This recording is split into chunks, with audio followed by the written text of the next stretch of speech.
brush unit when you're ready for your reinspection. That reinspection will be automatically scheduled as appropriate with their time frames. It's all computerized. So if your property remains in non-compliance after a failed reinspection, then it's going to be cleared by city contractors. And the property owner or you will be invoiced a non-compliance fee of $668 plus an administrative fee of $1,498 on top of the contractor's fee, so you certainly want to avoid this.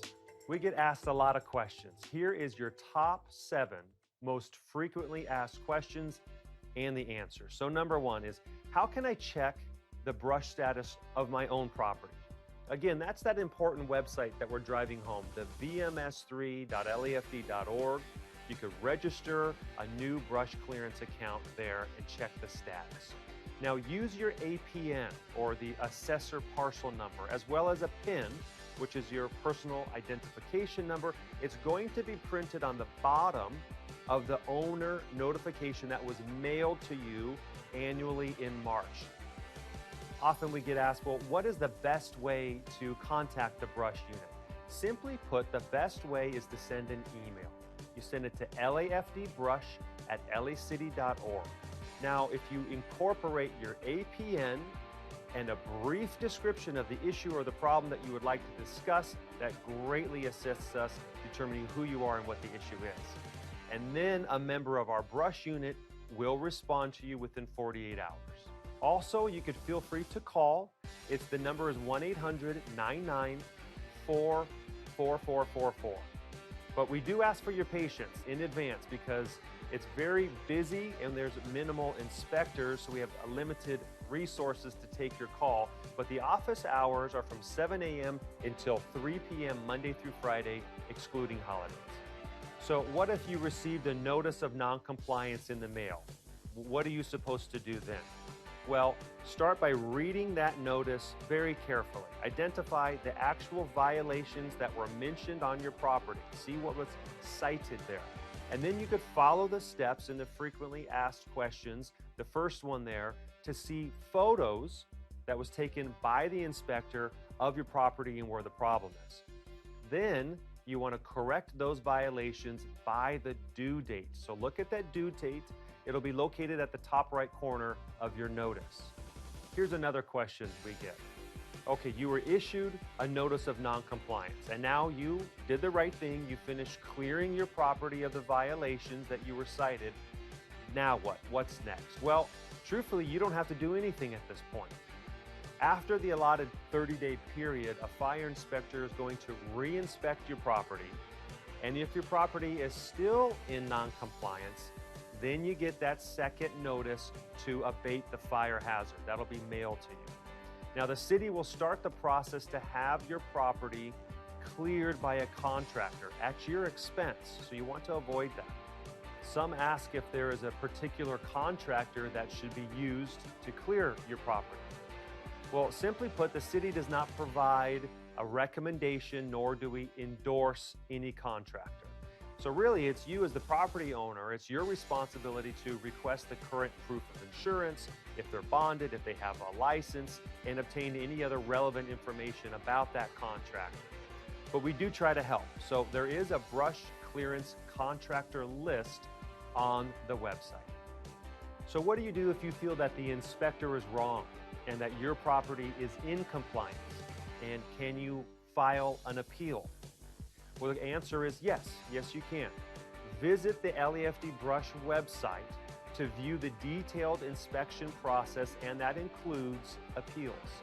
However, note that a failed inspection will subject you as the owner to fees that continue to increase with each failed inspection.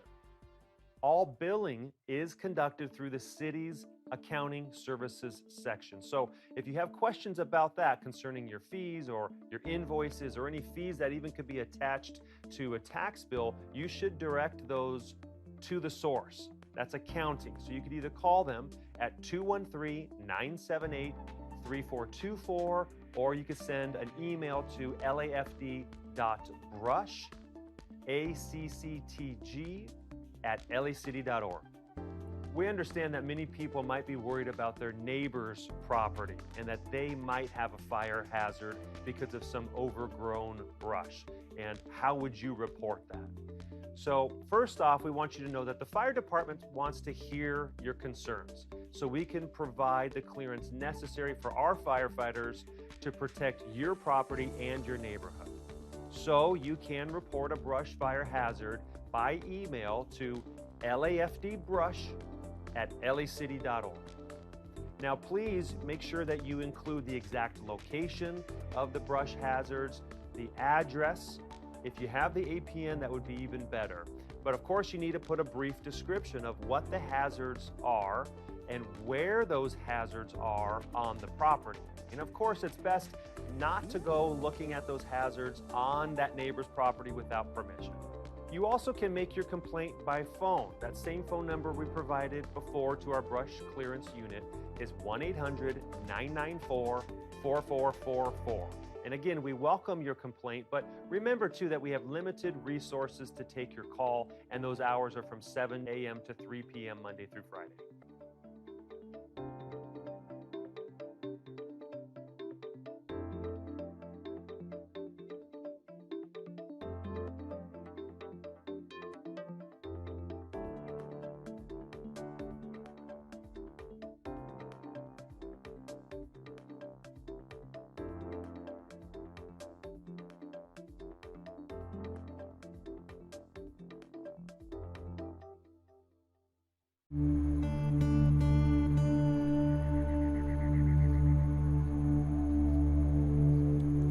Where is this guy?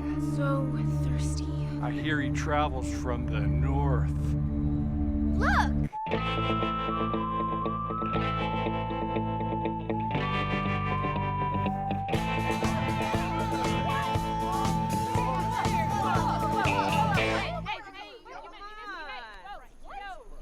That one's really dry.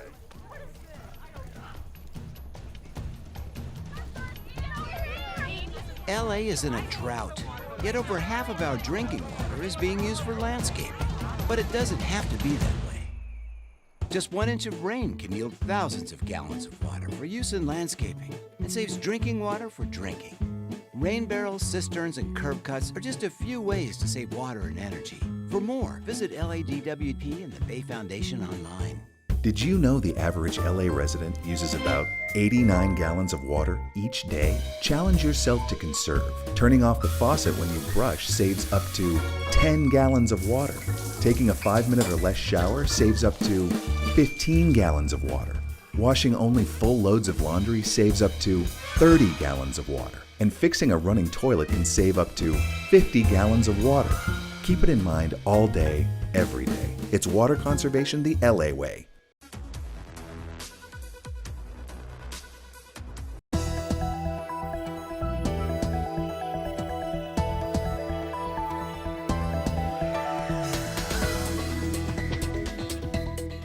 Hello, everyone. I'm Susan Huckle, and here's what's happening in LA this week. On a special field trip to the police academy, the LAPD was joined by a group of children whose lives are impacted by cancer. It's a meaningful trip for the kids, but they are also inspiring to the Los Angeles police.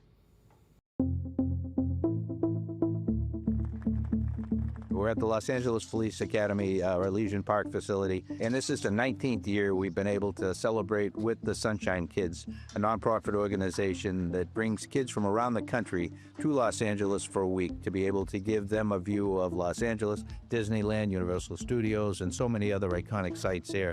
To a person, we've heard year after year that of all the great things they get to see here, they really enjoy this as much as anything else.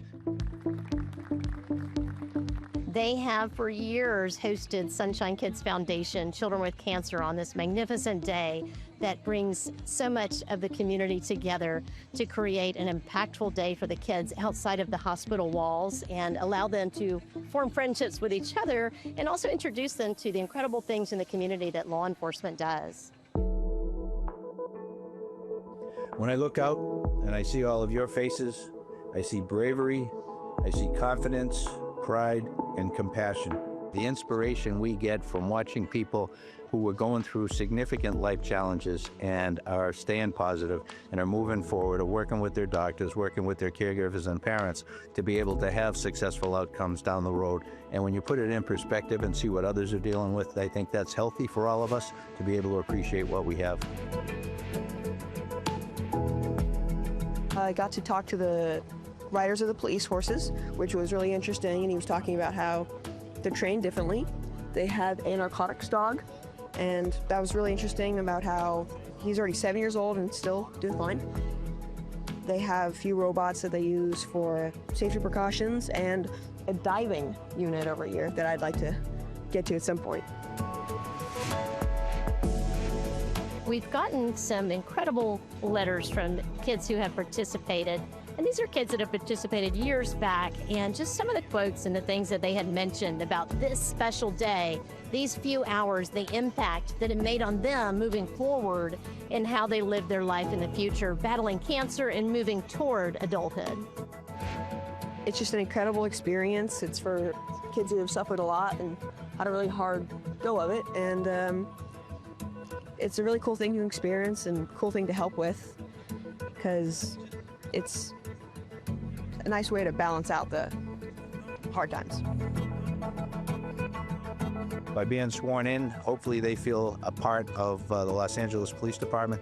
It's an honor to be able to have the young people who are members of the Sunshine Organization as part of that.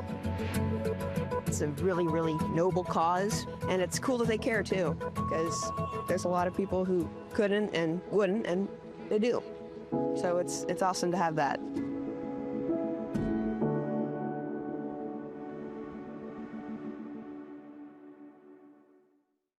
Tree trimming or sidewalk repairs, these local concerns can often feel sidelined in a big city.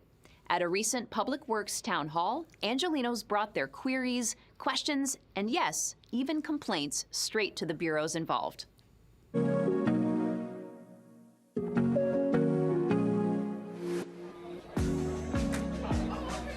The Board of Public Works and the Department of Public Works are here at Augustus Hawkins High School, located in Council District 9, for our Public Works Town Hall with Councilmember Kern Price. Having Kern D. Price, our council member, in front of us for him to hear our concerns, our complaints is very important. We hear from all of our residents issues related to our lights, our sidewalks, streets, trees, everything that encompasses infrastructure. And we have all of our bureaus here in one sitting. So you have a one-stop shop opportunity to get your voices heard and to get many of your answers related to your 311 questions as well. Good evening, everyone. So this is the first town hall of this kind here in Council District 9, but with the new Board of Public Works here at the City of LA, we're going around the city in all 15 council districts to present our ideas and listen to our constituents. And we're so excited to be here at Augustus High School in CD9 to listen to some of the concerns related to public works. And our next one will be in November, hopefully in a neighborhood close to you. So please follow our social media and our website for additional information. And we are here to serve. And so if you have any questions, problems, or concerns, don't hesitate to contact the council office. And the next town hall could be your chance to connect with Public Works. There are many barriers to re-entering the workforce after serving a prison sentence. A recent job fair at Los Angeles Mission College was all about knocking down some of those barriers and supporting those seeking a second chance.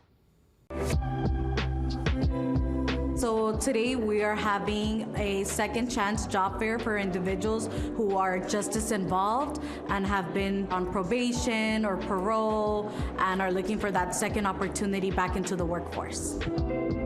So currently today my involvement with this program would be I'm here to assist the participants that come in looking for a job. We have more than 15 employers giving job opportunities to individuals who come in looking for employment. We also provide help and resources for people who want to continue or start a trade. They just need to know what they want to start, and we're here to help.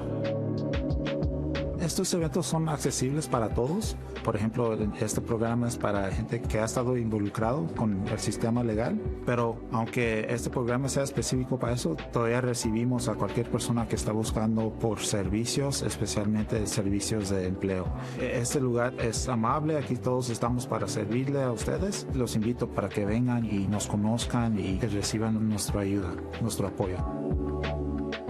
What we do here is we're trying to empower individuals through the power of work. Some individuals have different types of barriers to employment, and what we do here is we assign them a case manager who will help them with assisting them with their barriers, whether they're experiencing homelessness or their re-entry and they're trying to get some type of expungement or trying to find a program that better suits them. Along with the help of EWDD, we want to make sure that we're able to help them become self-sufficient, help them land a good paying job and then be able to support themselves.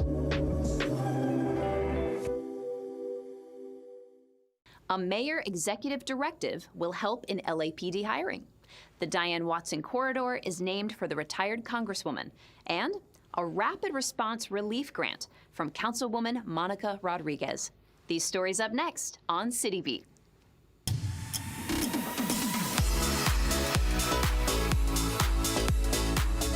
Mayor Karen Bass has issued an executive directive to accelerate the hiring of more officers for the Los Angeles Police Department. The directive will establish new protocols between the LAPD and the LA City Personnel Department with the aim of completing officer selection within 180 days. The executive directive will also install a new LAPD hiring division within the LA City Personnel Department. Councilmember John Lee, chair of the Public Safety Committee, said the directive will ensure efficiencies in LAPD hiring and align with commitments to a safe city. Currently, the LAPD has over 8,000 officers, around 2 officers for every 1,000 Los Angeles residents. For more information, visit mayor.lacity.gov/press. Councilwoman Heather Hutt announced that a portion of Coliseum Place from Victoria Avenue to Crenshaw Boulevard will be co-named as Diane Watson Corridor. Diane Watson is a retired congresswoman whose legacy led to significant advancement in civil rights, health care, education, and humanitarian efforts. Watson was the first African-American woman elected to the California State Senate, and later she represented the 32nd and 33rd California congressional districts. Though retired, Watson continues to advocate on behalf of vulnerable communities, with her next focus being to protect seniors from financial exploitation and fraud. For more information, visit cd10.lacity.gov. Councilwoman Monica Rodriguez announced that she has secured funding to replenish the grant relief program for those impacted by ICE raids in her district. According to Rodriguez, the relief program is for individuals and families she represents who have faced financial hardship due to current immigration activity. The Council District 7 Rapid Response Grant will help those who meet the eligibility requirements with a one-time payment of $250 for individuals and $500 for families. The grants will be awarded on a first-come, first-served basis for as long as funds allow. For more information, visit the social media links at cd7.lacity.gov.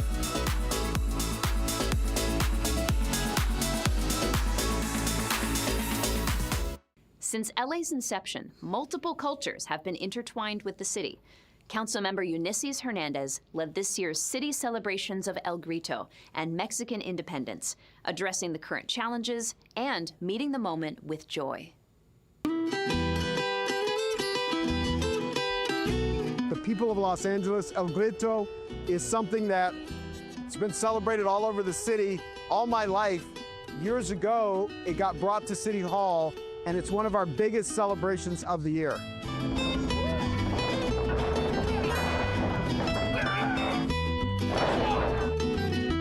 Events like this just really underscore the opportunity to come together and the importance of coming together as a community.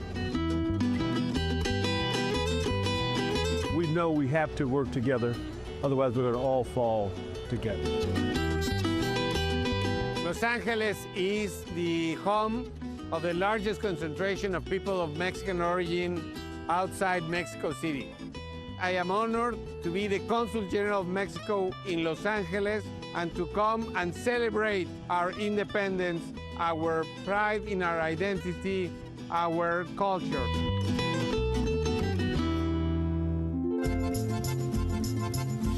Today, for the city of Los Angeles, I think it's so fitting that one of our toughest Mexican Americans on the council, Eunice Hernandez, is running El Grito this year, a year where there's so much fear, so much uncertainty, and so much creative thinking related to how we protect our community nowadays.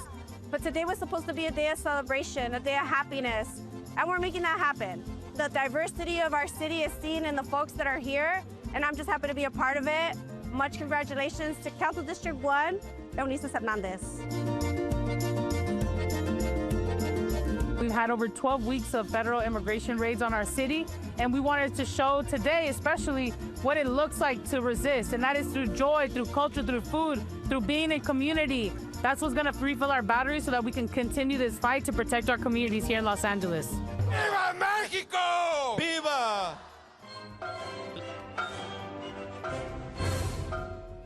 El himno nacional en posición de firmes.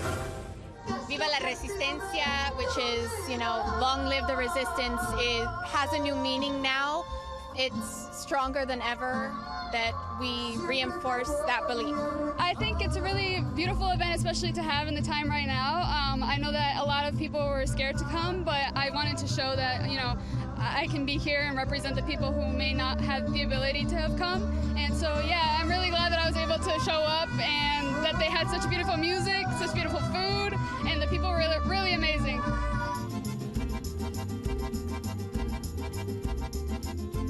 I think that's wonderful because I really like those colors. I like the energy here. It's so positive and so even despite I'm from another country, I don't speak Spanish, but I feel so cozy like at home.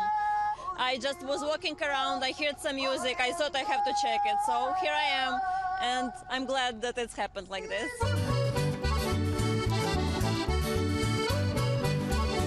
We should keep fighting for our rights because we made a difference in Los Angeles, the Mexican community, because we're here to stay and we're going to continue making and building and making Los Angeles beautiful. I'm really proud that as a city, we're continuing to show up for our community, even with moments of celebration, because this is what they're trying to erase and stop us from doing. They're trying to prevent us from being authentically who we are. And this event, with everyone that's turned out, is a reflection that we are in fact here and we will stay here.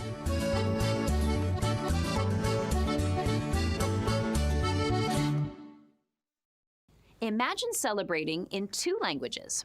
That's the joy of the Los Angeles Libros Festival held at the Central Library. This family celebration of bilingualism puts pride at the heart of Latino heritage.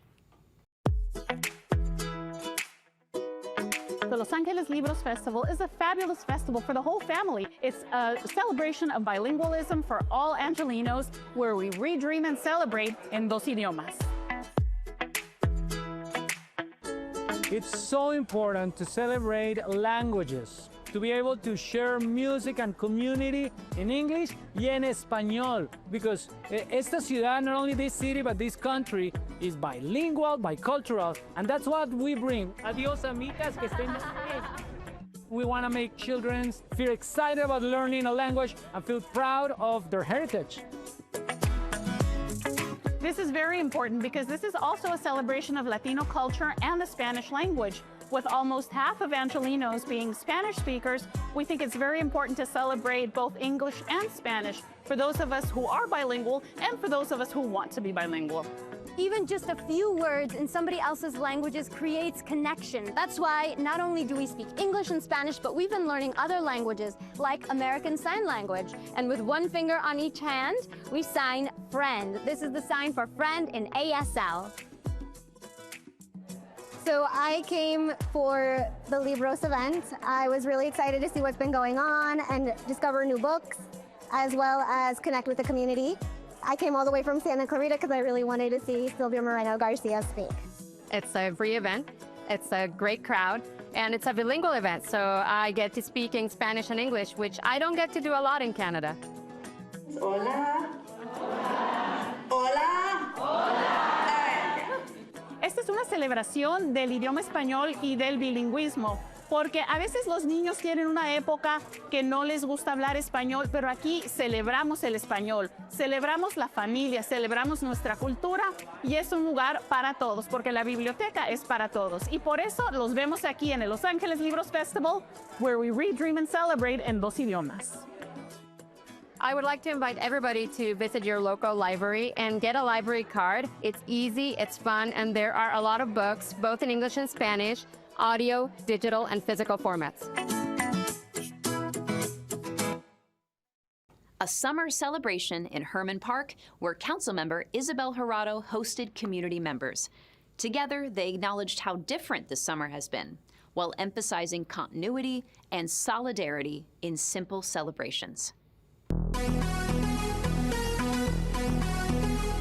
This end of summer celebration here in Herman Park in Council District 14 is so important for our communities. You know, our 4th of July events were postponed in part due to the ice raids, and this was a symbol of us getting together, showing that we're going to stay strong and be brave in light of all that's still happening in our communities, and really a coming together for CD14. This area is so important to me because I grew up here. I am a Angelino true and true. My entire family has grown up here since we were little kids, and it means so much to see the different amazing parks and everything that goes on in them. And we, myself, my family, we've been coming to not only this park, but all the parks within the Council District of 14. And this is home to us. You know, if it wasn't for programs like this, we wouldn't have been exposed to so much music and community that now makes me personally want to give back. So Create Now is an art-based nonprofit. What we do is provide free art programming for underserved youth all throughout LA County. We've been doing this for almost 30 years now. And today we're out here with our biggest mural board that we've ever done before, allowing kids to paint on it and to see our new mascot characters that we're developing, on top of giving away Squishmallows. All the kids love Squishmallows and they love what we're doing. You like painting? I'm here singing with Pacific Opera Project, and it's very important for people to come out and support their local government and take part in the free events. It's a time where you get to see locally what artists are doing, such as opera companies or small businesses, and it has been a joy to come out here and sing for the community today. I fully encourage, all these events that are going on. I think it brings us together. It brings different communities together. It makes us more stronger. You can tell that a lot of this community, we care about each other. We're all facing the similar problems and issues, and the more that we can do for our most vulnerable people in our community is even better. That includes a lot of small businesses that, are facing outrageous rent increases, besides the fact that sales are slow with current ice rates. So I took this as an opportunity to promote my store and to have a couple of sales and also give out some free items for the community. It is so important for you to join us here this year, next year, and the years to come with your family, because this is part of the community, and this is not only what drives the artists, but brings us closer together. We are so excited to share this experience with you, and we hope that next year you come on by.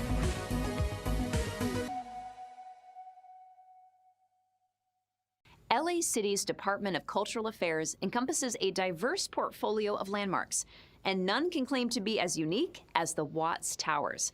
These folk art structures were built from almost nothing, from scraps, but they now mark a place for the community, arts education, and excellence.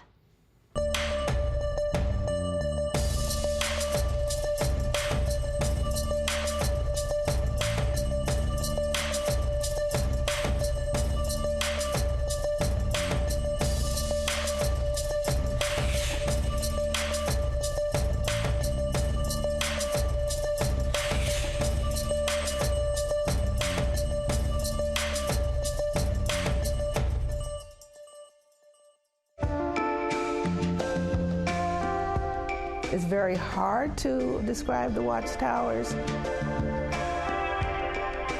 It's just a major piece of folk art.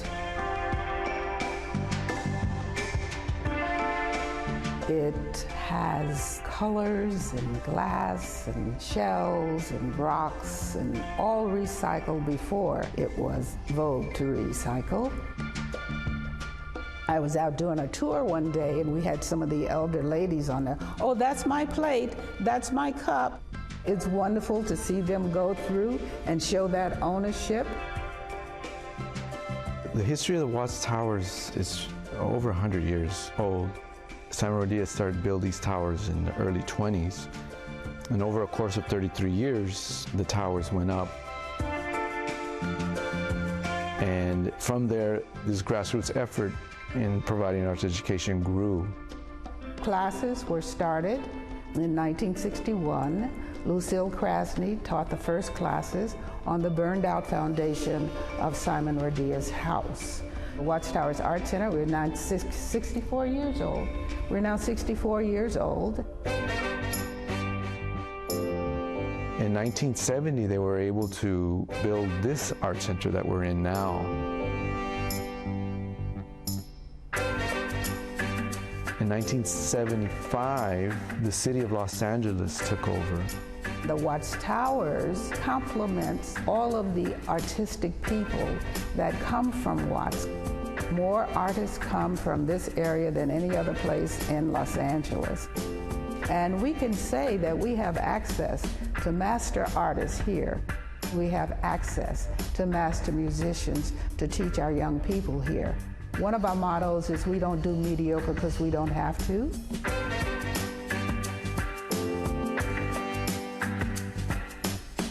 That's why the City of Los Angeles Department of Cultural Affairs invests so much in this campus, because it provides art and museum education for this community that it could not get if we were not here. Our community can't afford to pay for piano classes or music classes or voice classes or art classes. They can't afford that.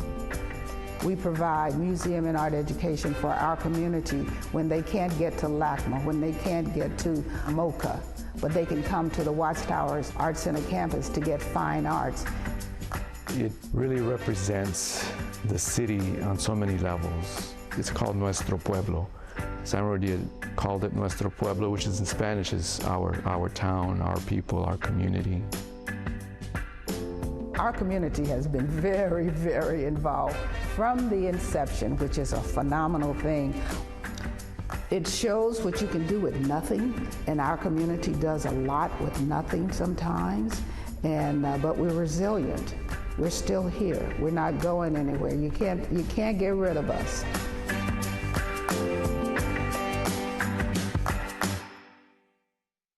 In this week's Things to Do, art in the heart of the valley at the Reseda Rising Art Walk. Celebrate 50 years of Jaws with a screening and party. And head to El Pueblo for the Muertos Art Walk. All this up next on Things to Do.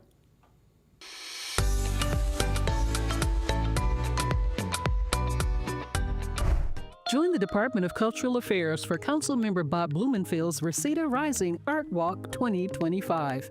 Head to Sherman Way in Lindley for this all-ages celebration in the heart of the West Valley. Enjoy a wide variety of artwork on display, from projections and installations to costumed figure drawing, live painting, and an aerosol station. Local artists will be presenting their work for the community to appreciate. Enjoy dance and DJ battles as well as music performances. Support local artists and organizations, food trucks, and street vendors. Experience all this year's Reseda Rising Art Walk has to offer on Saturday, October 4th from 5 p.m. to 10 p.m. For more information, visit ResedaArtWalk.com. Jaws! Just hearing the name brings the iconic music to mind. Now imagine watching the movie from the water. Celebrate the 50th anniversary of Jaws at a movie night and beach party at the Hansen Dam Aquatic Center. Join Councilwoman Monica Rodriguez at this free movie screening on Saturday, October 4th, where there will also be food trucks, kids' activities, and more. Dip your toe in the water for Jaws movie night and beach party on Saturday, October 4th. Doors open at 3 p.m. and the movie screening begins at sunset. For more information, visit cd7.lacity.gov. Join El Pueblo Historical Monument and the Olvera Street Merchants Association Foundation for the annual Meritos Art Walk. This event showcases the work of over 30 local artists in the run-up to the cultural celebrations for Dia de los Muertos. Enjoy original artwork, jewelry, accessories, clothing, and more at vendor stalls in El Pueblo, the birthplace of Los Angeles. Join in the celebrations at this family-friendly event, which will also feature live music and performances. Head to the historical heart of LA for Muertos Art Walk on Saturday, October 4th from 10 a.m. to 7 p.m. For more details, check out olveraevents.com. And that's a look at some things to do.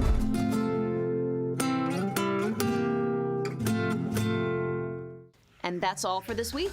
I'm Susan Huckle, and from all of us here at LA This Week, thank you so much for joining us. Remember that you can watch us online anytime at lacityview.org. We're also on Instagram, Facebook, X, and YouTube. See you next time for more LA This Week.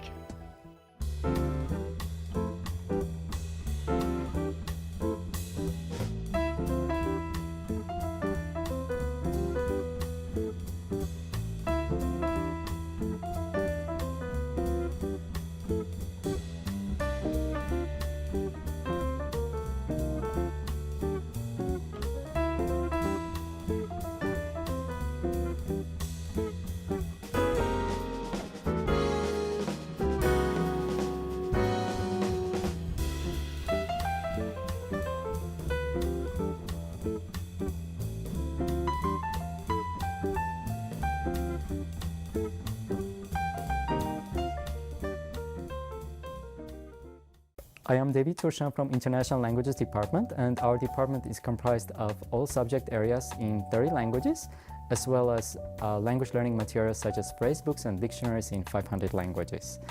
This is a book in Italian, Incognito in Hollywood, translated into 3 languages, English, French, and Italian. Incognito, it's the same in all languages. And the word, of course, is borrowed from Italian into English. And from Italian, it's borrowed from Latin, incognitus, which means not known. When we open the book, there is a stamp here that says Foreign Department, and once upon a time that was the name of our department, and later it was changed to International Languages Department because it's more inclusive, the term international, than the word foreign. It is written by Joe Malatesta and illustrated by Irma Fisk-Austin. The book is published in Los Angeles in 1935. And the book is relevant today because it presents multilingual impressions of the author. At that time, many of the places of Hollywood were different, and the book is illustrated to show those differences.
regularly scheduled meeting of your Los Angeles City Council. Today is Friday, the 26th day of September in the year 2025. Public comment for this morning's meeting will be taken in person in this chambers in Van Nuys City Hall. Mr. Clerk, let's begin our proceedings by calling the roll. Yes, Mr. President. Blumenfield, Harris Dawson, Hernandez, Hutt, Jurado, Lee, McOsker, Nazarian, Padilla, Park, Price, Rahman, Rodriguez, Soto Martinez, Yaroslavsky. 10 members present in the quorum, Mr. President. All right, first order of business. Approval of the minutes of September 19, 2025. Councilmember Yaroslavsky moves. Councilmember Jurado seconds. What's next? Community resolutions for approval. Councilmember Soto Martinez moves. Councilmember Lee seconds. Can we run through our agenda? Yes, Mr. President. For item 1, the financial disclosure statement has been submitted and is available online in Council File number 25-1200-S49. Items 1 through 17 are items for which public hearings have been held. Items 18 through 22 are items for which public hearings have not been held. 10 votes are required for consideration. All right, without objection, those items are now before us. Specials, members? Councilmember Lee? Thank you, Mr. President. I'd like to ask if we can continue item number 11 for 1 week. All right, without objection, that'll be the order. And for the record, that would be Friday, October 3rd, 2025. Councilmember Jurado? Thank you, Council President. I have an amendment for item 16 that should be circulating, and I'd also like to call item 14 special for a separate vote. All right, 14, and what was the one for the amendment? 16. 16 with an amendment. All right. Thank you. Councilmember Yaroslavsky? Thank you, Council President. I'd like to call item 19 for comments, please. All right. Councilmember Rodriguez? 16 for questions. All right. And Councilmember Price? Thank you, Mr. President. I'm recusing myself from item 22 out under abundance of caution because it's extending funds to contracts for personal conflicts. Extending funds for contracts for personal conflicts. So item 22? Yes, sir. Item Mr. 22. Price is recusing on item number 22. All right. Any other specials, members? Either side? Seeing none. All right. Mr. Clerk, what's next? Mr. President, there is a request to continue items 8 and 15 to Tuesday, October 28, 2025. Without objection, that's the order. What's next? There's also a request to hold item 21 on the desk. All right. Without objection, that'll be the order. Councilmember Soto Martinez. So much, Mr. Chair. Item number 12 and 14 for a separate vote, please. All right. 12 and 14 separate votes. All right. What's next, Mr. Clerk? Mr. President, the council may now vote on items 1 through 7, 9, 10, and 13, and 17. All right. Those items are now before us. Let's open the roll, close the roll, tabulate the vote. 10 ayes. All right. What's next? The council may now vote on items 12 and 14. Excuse me, item 12, sir. Call special by Councilmember Soto Martinez for a separate vote. All right, we're going to item 12, call special by Mr. Soto Martinez for a special vote, separate vote. Everybody, all right, let's open the roll on this item, close the roll, tabulate the vote. 9 ayes, 1 no. All right, what's next? The council may now vote on item 14. Call special by Councilmember Jurado and Soto Martinez for a separate vote. All right, let's open the roll on that item, close the roll, tabulate the vote. 8 ayes, 2 noes. All right, what's next? Mr. President, the council may now move on to presentations. All right, we have a great morning of presentations, beginning with the mighty Council District 13, Mr. Soto Martinez, with our LA is for Everyone Day.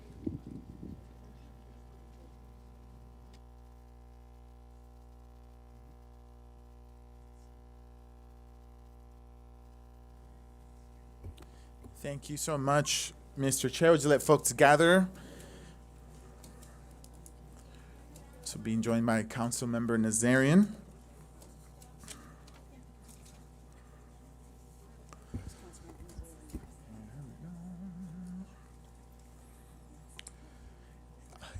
Good morning, everyone, and thank you all for showing up in Van Nuys. My name is Hugo Soto Martinez, and thank you, Council President. I want to thank Councilmember Nazarian, our amazing to my left and to my right are two amazing general managers, powerful women of color, General Manager Capri Maddox and General Manager Abigail Marquez from their respective departments. And today, we proudly celebrate the 4-year anniversary of the iconic LA is for All campaign. So please give a round of applause for 4 years of campaigning on our wonderful values. You've probably seen the shirts being worn by many folks here. Every time I wear that on the field, I always get asked, how do I get one? And so, Ms. Maddox, I know I've asked for so many shirts now, but I hope you know. Oh, now we're selling them. Okay, get yours. Cop your shirts. They're the good-looking shirts. But you know, and I want to extend a heartfelt thank you and congratulations to everyone who has been part of this beautiful initiative. We know that there's so many folks that work on this every single day, and it's an initiative rooted in inclusivity, dignity, and empowerment for all Angelenos.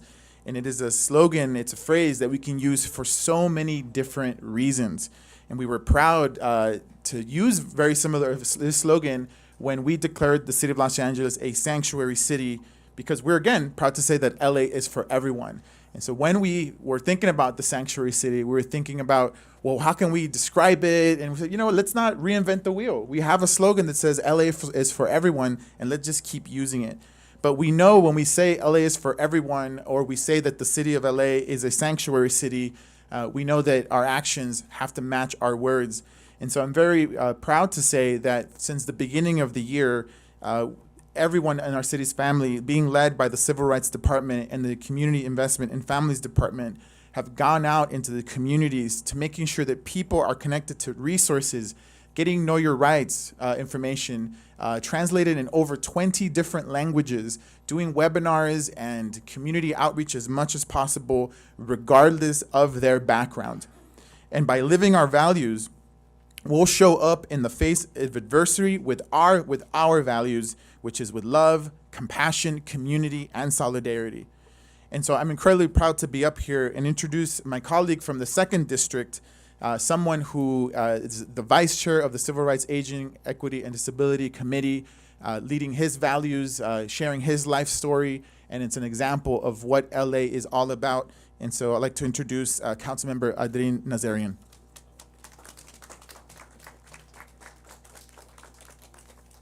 Thank you, Council Member. Good morning, colleagues and guests.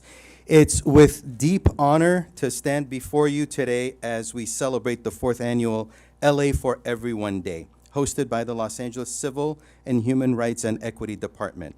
Thank you to Council Member Soto Martinez for inviting me to co-host this presentation alongside with him. It's an honor and a pleasure to work with him and serve as his vice chair on the committee under his chairmanship.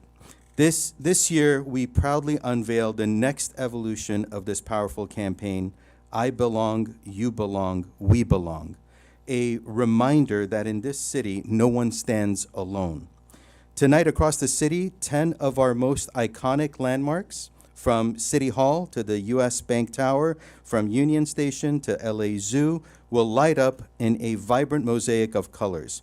These lights do more than just shine, they speak. They speak to who we are as Angelenos, a community of many languages, many histories, many journeys, but one city, one future united in the belief that hate has no place here. Those lights also honor the LA for All campaign, launched by the Los Angeles Civil and Human Rights and Equity Department in 2020. Today, LA for All spans more than 21 languages and reaches across over 10,000 locations in greater Los Angeles, from buses and trains to parks, libraries, community centers, and small businesses. It has earned national recognition and continues to inspire similar campaigns in other cities across our nation. Whether it's fighting discrimination in housing, employment, and business through the Civil Rights Enforcement Unit, or leading initiatives for upward mobility and racial equity through the Office of Race and Equity, they are shaping a more just and united Los Angeles. We acknowledge that our city, like many across the nation, has faced deep divisions, polarization, and the pain of prejudice. But today and every day, we affirm this powerful truth. Los Angeles is a metropolis of unmatched diversity, built by labor, love, and talents of people from every background, every language, every walk of life. And I have to personalize this because as an immigrant myself, I know all too well how important it is to commit to community, to commit to inclusion, to equity and solidarity. Because when we make sure that every Angelino can feel seen, heard, and protected, Los Angeles will attract more talent from all backgrounds and shine brighter on the global stage. Folks, I say this also with the conviction of having lived through family separation, of having overcome fleeing a war-torn country. When I say it right now, I also sometimes can't imagine what my parents were going through. I was young, I didn't really know what was going on, but they were in their 40s, 50s, not knowing. My mother didn't have a command of the language, so imagine coming into a new place, working at 3 jobs, just to make sure that you're protecting your family and you're reuniting everyone. That's a lot. And on top of that, to have a government that assaults you while you're just trying to get by and live life. So tonight, as the city lights up, we invite you to join the movement, snap a photo of an illuminated landmark, tag @LA Civil Rights, and use the hashtag LA4AllChallenge to spread the message of unity. Be a force multiplier. Be a light in our community. Let us continue building a city that celebrates diversity, a city that does not turn away from injustice, but confronts it, a city that is not just for some, but for all. Now it's my great pleasure to introduce the visionary behind the campaign, Ms. Capri Maddox, the Executive Director of Los Angeles Civil and Human Rights and Equity Department, to say a few words. Thank you. Thank you so much.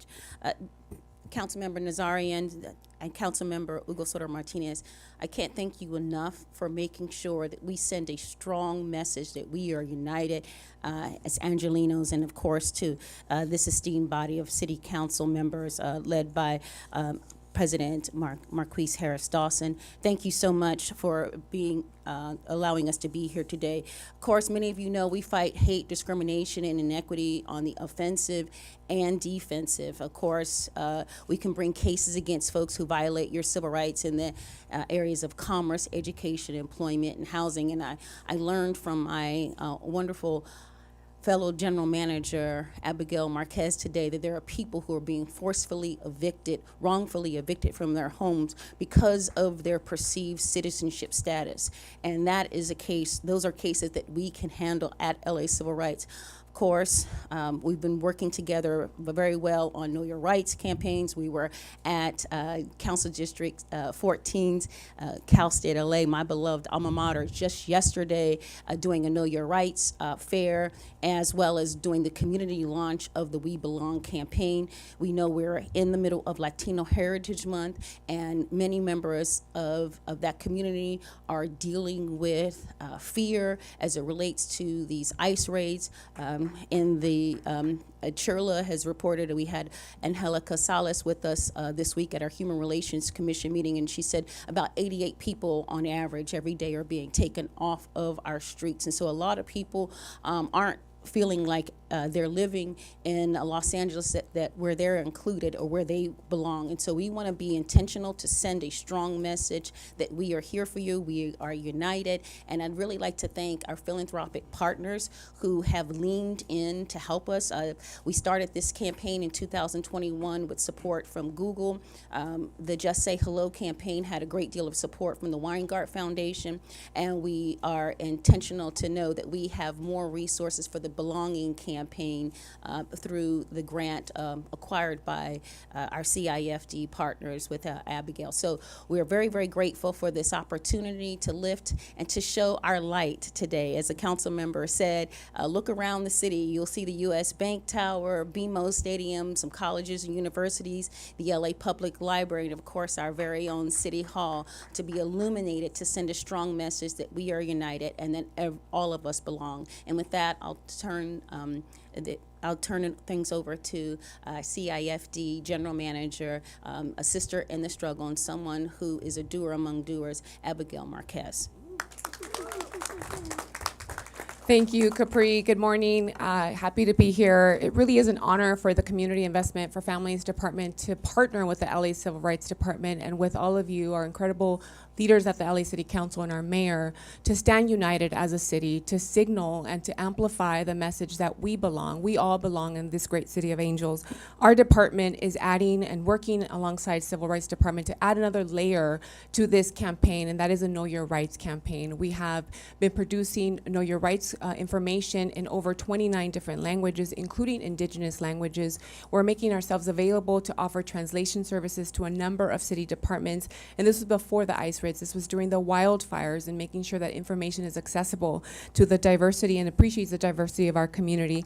We're organizing workshops, both in person and virtual workshops. Just last week, we had a virtual workshop with over 1,000 people that attended a virtual workshop on Know Your Rights. And we're making sure that people understand how to access essential city services, to know that these services are available to Angelenos regardless of their immigration status, and that they continue to report violations of their fundamental rights, that they develop family preparation plans. We know that this is impacting families in ways that we can't even imagine, the trauma that the young children are experiencing in those families. And we're partnering with our school district as well. And we're encouraging people to continue to seek trusted, credible legal advice and not to be led by misinformation or exploitation.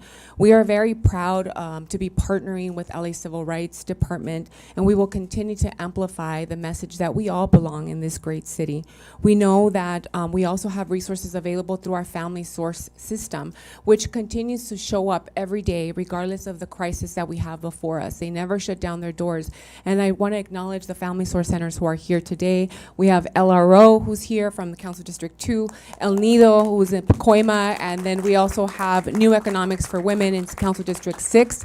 And we're also joined by our partners at the YMCA, and they are both partners of our department and the Civil Rights Department. We're working together to make sure that we are connecting community organizations to these critical services and resources as well. And then I want to just amplify Family Source Centers, and through the investment that you all made in the Family Source system and the foresight that you all had to recognize that we need to be prepared for any emergency, and emergencies are unfortunately unavoidable. You allocated emergency assistance and you built that into the Family Source system. And because we now have that resource, in the months of June through early August, we were able to deploy over $600,000 in emergency assistance to families who were losing severe income loss because they were unable to get to work or they were unable to put food on the table. We also work with our state funders to make sure that we were able to pivot, and we got close to $200,000 in emergency food cards because people weren't coming to our food distribution centers anymore. They were afraid. So we were, again, responding and meeting that moment. So we will continue to be a resource to our communities. We have information that we're constantly updating on our website. We encourage you to continue to visit and learn about the resources that we have available. Again, we have Know Your Rights cards in 29 different languages. We're probably, I think, the only city in the country that has really translated this information across multiple different languages, and again, including indigenous languages. So we're proud to stand with our immigrant communities. We are grateful for the leadership that you all have demonstrated in this very, very critical time in our city's history. So thank you. And I just want to say, we really are selling those T-shirts. You can go to laisforeveryone.com and put an order in, you know. Money's tight. And special thanks to our LA Civil Rights team. Can you all raise your hand? And thank you so much. There's a mighty team. We were taking over the city, and we're doing it tonight with your support. Thank you. Thank you so much, Capri. I agree. That's a great shirt. It's good for immigrant rights, LGBT rights, all the rights. So please get your shirt. Get your shirt. And that's all we have. I don't know if there's any folks on. Yes, thank you so much, Council Member. We have a few members on the queue, beginning with Council Member Jurado. Thank you, Council President, and thank you, Councilmember Soto Martinez and Councilmember Nazarian for highlighting this. As a former commissioner that celebrated LA for all day, I'm glad that it's matured into LA is for everyone. And I love that our civil rights is paired with economic rights because, you know, at the end of the day, people need to have their material needs met. And so this collaboration between these two departments is just what folks need right now. So thank you for all the work that you do in making sure that the city is actually for all of us. So appreciate it. Councilmember Hernandez. Thank you, Council President. Thank you, Councilmember Soto Martinez, for bringing in both of these phenomenal leaders, but also all these organizations. Now more than ever, I think it's very clear that we need this. You know, who would have thunk that LA is for everyone would have such a strong meaning as it does now? Because if we didn't have this program, I'll be honest, I don't know if we would be as strong and as resilient in our stance to protect our immigrant communities. I think you all have done a lot of the legwork for years to make sure that everybody within the city family and our communities know, and for them to know that this city is for them regardless of where they come from, what they do, what their families look like. So I'm grateful for the years of legwork that you did to prepare us for this moment that we're in right now. It's not by accident that we're one of the thriving cities, that we're the 4th largest economy in the country, in the world, with California. It's because of the contributions of our immigrant communities. Thank you, and thank you for filling the gaps also in the work that both of you do to keep our families afloat. Thank you so much, Council President. Thank you so much, Councilmember Hernandez. Councilmember Price. Thank you, Mr. President. I too want to thank members Soto Martinez and Nazarian for bringing this important campaign to council today.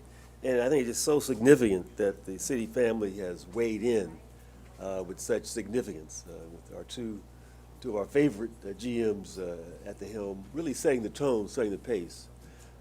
We know how important these values are, and for the city to reflect them in carrying out programs and policies has been a real hallmark, and I think a real indication of how serious we are and about how serious these times are. So again, I just want to thank you for the collaboration, for the combined efforts. Thank you for the idea we belong, how it fits so perfectly with LA is for everyone.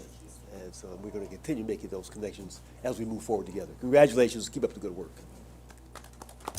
Thank you so much, Mr. Price, and thank you so much, Councilmember Hernandez. Yes. My deepest gratitude also to Councilmember Nazarian. Apologies. Thank you so much for your partnership in that. Thank you. Thank you. Well, all right. Thank you so much, and thank you, Councilmember Nazarian and Councilmember Soto Martinez, for not just bringing this presentation, but leaning in to this campaign and leaning into this work for the city of Los Angeles. Some of the best work we do. Also, happy to be joined by two of our superstar general managers, Marquez and Maddox.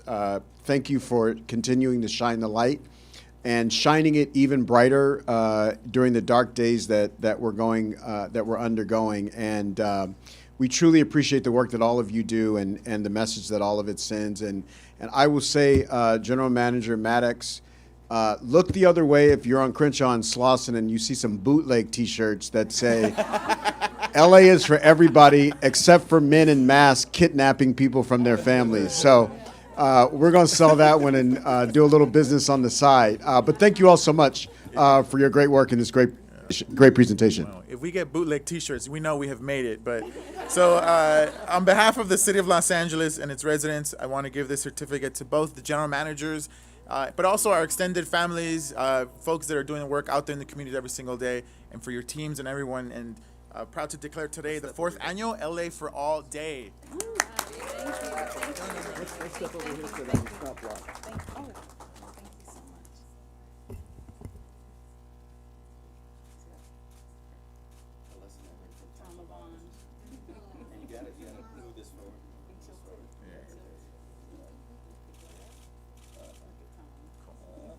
Thank you. Thank you. This is great.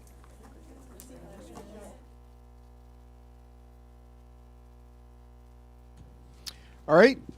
Thank you for that great presentation. Next, we'll have a presentation led by Council District 3, Councilmember Bob Blumenfield.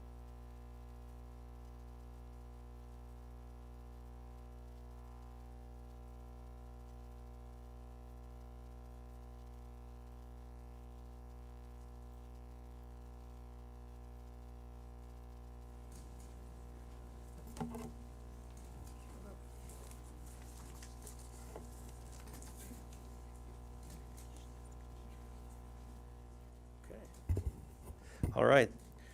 This morning, colleagues, I have the honor of welcoming Fern Levitt to our chambers to discuss an important film that she directed. But before I say anything further, let's roll the clip. I don't think zoos can even come close to replicating what elephants have in the wild. And the main reason, of course, is space. If elephants are walking many kilometers a day, within about 10 minutes, they can usually explore their entire habitat in captivity. And after that 10 minutes, there's nothing left to do.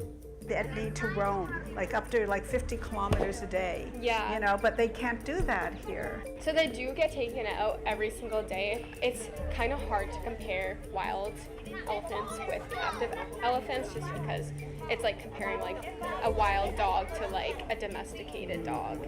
Elephants are active, most of 24 hours. They're on the move, looking for food, interacting, looking for mates, looking for water. They have purpose. But in captivity, they've got nothing to do, nowhere to go, no one to meet. One of the benefits for elephants in a natural habitat, the walking that they do, huge differences in the type of terrain that they go over, and that's actually good for their feet to do that. And that's where one of the shortfalls of zoos is elephants are often living either on concrete or very packed dirt, which is similar to concrete, and that causes a great deal of foot damage. And almost all elephants in captivity have some sort of osteoarthritis or foot damage that often can lead to death. This is an animal that has been broken, that has been deprived of the ability to exercise and to forage with its members of its family. What do you feed them? Because obviously in the wild, they have all kinds of different vegetation that we do not have here in Canada. So what do you feed them? So these guys, keep the them majority healthy? of their diet is hay, but they also eat grass and leaves. Sometimes they'll reach over here and eat that. So in captivity, elephants are just given what they're going to eat. But going to look for food is what elephants are all about. We usually think of foraging as just eating, but it's much more than that. It involves all sorts of behaviors, up to 20 different types of behaviors, including socializing, including preparing the food, finding different foods in different times of the year. So it's an extremely complex activity, and that's how they spend most of their time. Thank you. And thank you, Fern, for being here today and for your tireless work to educate the world about the harmful effects of elephants living in zoos. And I also want to thank Courtney Fern, who shares your last name, her last name is your first name, for being here from the Non-Human Rights Project. Unfortunately, this is a timely moment for Fern to be here and spotlighting the work of many individuals to publicize the plight of these majestic animals. Formerly held at the LA Zoo, elephants Billy and Tina had recently, in the dead of night, been transferred to a facility in Tulsa. Without discussion, without putting their needs before ours, without justice, this came after the euthanization of other elephants, two others in our zoo, Shanzi and Jewel.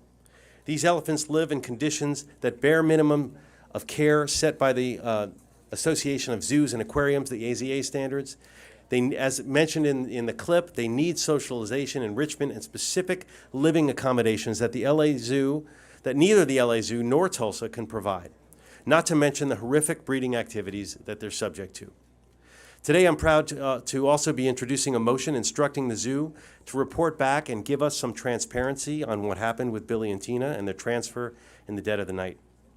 But by bringing Fern here and by playing just a snippet of this important film, I hope it awakens something in all of us to care for those who cannot speak up for themselves. LA has been and continues to be the beacon of hope and refuge for those who are marginalized, downtrodden, and defenseless. We should extend that same compassion to the animals that are in our care. So I encourage everyone here, council members, members of the public, to attend the screening of Fern's documentary, which is going to be on September 28th at the Sepulveda Screening Room. And it should be a wonderful event for everyone to come to. And without further ado, I'd like to give Fern the microphone to say a few words. Fern. Thank you. Thank you, everybody. I really appreciate, I'm Canadian, I live in Toronto, and I really appreciate the chance to come and address all of you about this really important topic. It took me 4 years to make this documentary, and 4 years because I wanted to make sure that everything that was in my film was up to date with the most current science. And I'm a pretty, I've been doing this for 20 years, but nothing has broken my heart more. And I've taken on some very, very difficult subjects throughout my 20-year career. But nothing has broken me more than making this documentary about elephants in zoos. So please listen to what I have to say, because it's really important. If we want to build a better world, then we need to build a better world for animals too. Over the course of my career, I have directed more than 20 documentaries on subjects ranging from the civil rights movement to the Holocaust, from struggles of people living under dictatorships to the cruelty of the commercial sled dog industry, including the Iditarod. But as I said before, nothing prepared me more than for my heartbreak over my recent film, The Stolen Lives of Elephants, which is now playing in Canada, and I hope to bring it here to the United States. I knew that keeping elephants in zoos was wrong, but I did not expect was to uncover the depth of cruelty of captivity or the extent of the lies that the zoos tell the public in order to justify keeping these brilliant animals in these confined spaces. In the wild, elephants are in constant motion. They travel up to 40 miles a day across diverse, enriched landscapes in search of food and companionship. They are also critical to our ecosystems, and we're all worried about the planet. And we need to understand that these animals, these wild animals, play a very important role in keeping our planet in balance. The elephants are called gardeners of the forest. They disperse and fertilize seeds, allowing new vegetation to grow and sustaining countless other species. Without elephants, forests will wither, and with them, the health of our precious planet. Elephants can live up to 70 to 80 years in the wild. In captivity, their lifespans are cut in half. Why? Because instead of roaming vast differences with their herds, they are confined to these small enclosures with nowhere to go and nothing to do. What is necessary for their survival and thriving, their movement, social bonds, and freedom is stolen from them. The result is both physical and psychological sufferings. Captive elephants endure arthritis, obesity, foot disease, mental distress. They display abnormal repetitive movements such as rocking and swaying. These are signs of brain damage. These behaviors are never observed in the wild. Even the most sacred, even the most sacred moments of an elephant's life is destroyed by captivity. In the wild, the birth of calves is a joyous event involving the whole herd of grandmothers, aunts, cousins, welcoming this baby to the herd. In zoos, which is shown in my film, new mothers are often restrained with ropes and are shocked as they attempt to get the babies away from them. Babies are sometimes separated from their mothers at birth. In my film, the contrast between the births is devastating and unforgettable, and people have said this is one of the most difficult moments in my documentary. And yet, zoos continue to claim that they serve education and conservation. But what do children really learn by what do kids learn by going to zoos? They see elephants in prison-like enclosures, stripped of their natural behaviors. They do not learn how elephants travel, forage, or play. They don't witness the rich social lives that elephants are known for. And for conservation, there's no conservation. These animals that are bred in zoos are not returned to the wild where they belong. They are there only to make money for the zoos because elephants are big attractions, and they're there to keep the zoos in profit, not for the betterment of these animals, and certainly not for the education of our children. At the time where people in your country are deeply concerned about threats to human rights and freedoms, we must also recognize that elephants in zoos have every right for freedom that is being stripped from them. They deserve, too, to live freely. The life stories of Billy and Tina, which is what brought me here, who recently endured a traumatic transfer from the Los Angeles Zoo to another zoo, the Towson Zoo, is just tragic. It's just tragic. They could have lived out their remaining years in a sanctuary, free for the first time in decades. What a beacon of hope that would have been for these dark times. Instead, they are languishing in another zoo, stripped again of everything that is important for them to survive and thrive. And I am grateful to you, Council Member Bob Bloomfield, and others who fought for their release to a true sanctuary. We are going to win. But there is hope. There is hope. When I speak to young people today, they are rejecting zoos. They are not going because they realize that zoos are nothing more than prisons for animals, and that gives me hope. And in my own country of Canada, which I'm very proud to say, the Jane Goodall Act has just passed through our Senate. We are going to be the first country in the world to end elephant and great ape captivity. And I am very proud of that. We worked very hard for that, and I'm hoping that other countries, such as yours, will take our example. And the other thing, the other bit of hope that I saw when I was making this film was in Argentina. Argentina. In Buenos Aires, they have closed down their zoos, and they now have an eco park where children can learn all about wild animals using robotics and 3D animation. And it was joyful to sit there and watch this in film and see the excitement in the children's eyes. And the message from the eco park is so different from the message here at zoos, that the children need to protect the wild, not only for the sake of these animals, but for the sake of our planet and for our sake alone. It was an extraordinary thing to see, and we need to replicate that here. Thank you again for inviting me to speak. I really appreciate it. I hope you will join me on Sunday to view the stolen lives of elephants. Education is key to change, and change is only possible if we open our hearts and minds to the truth. Together, we can create a more just world, and one that includes freedoms for elephants and freedom for all the wild animals that we share this planet with. Thank you. And I'd like to give you a certificate on behalf of the City of Los Angeles, so if you would accept a small token of appreciation for all that you've done and for putting this film together. And I urge everyone to go check out the film on the 28th. That's the Sepulveda Screening Room. Thank you very much. Thank you, Mr. Blumenfield. All right, next we will hear from Council District 2, Mr. Nazarian.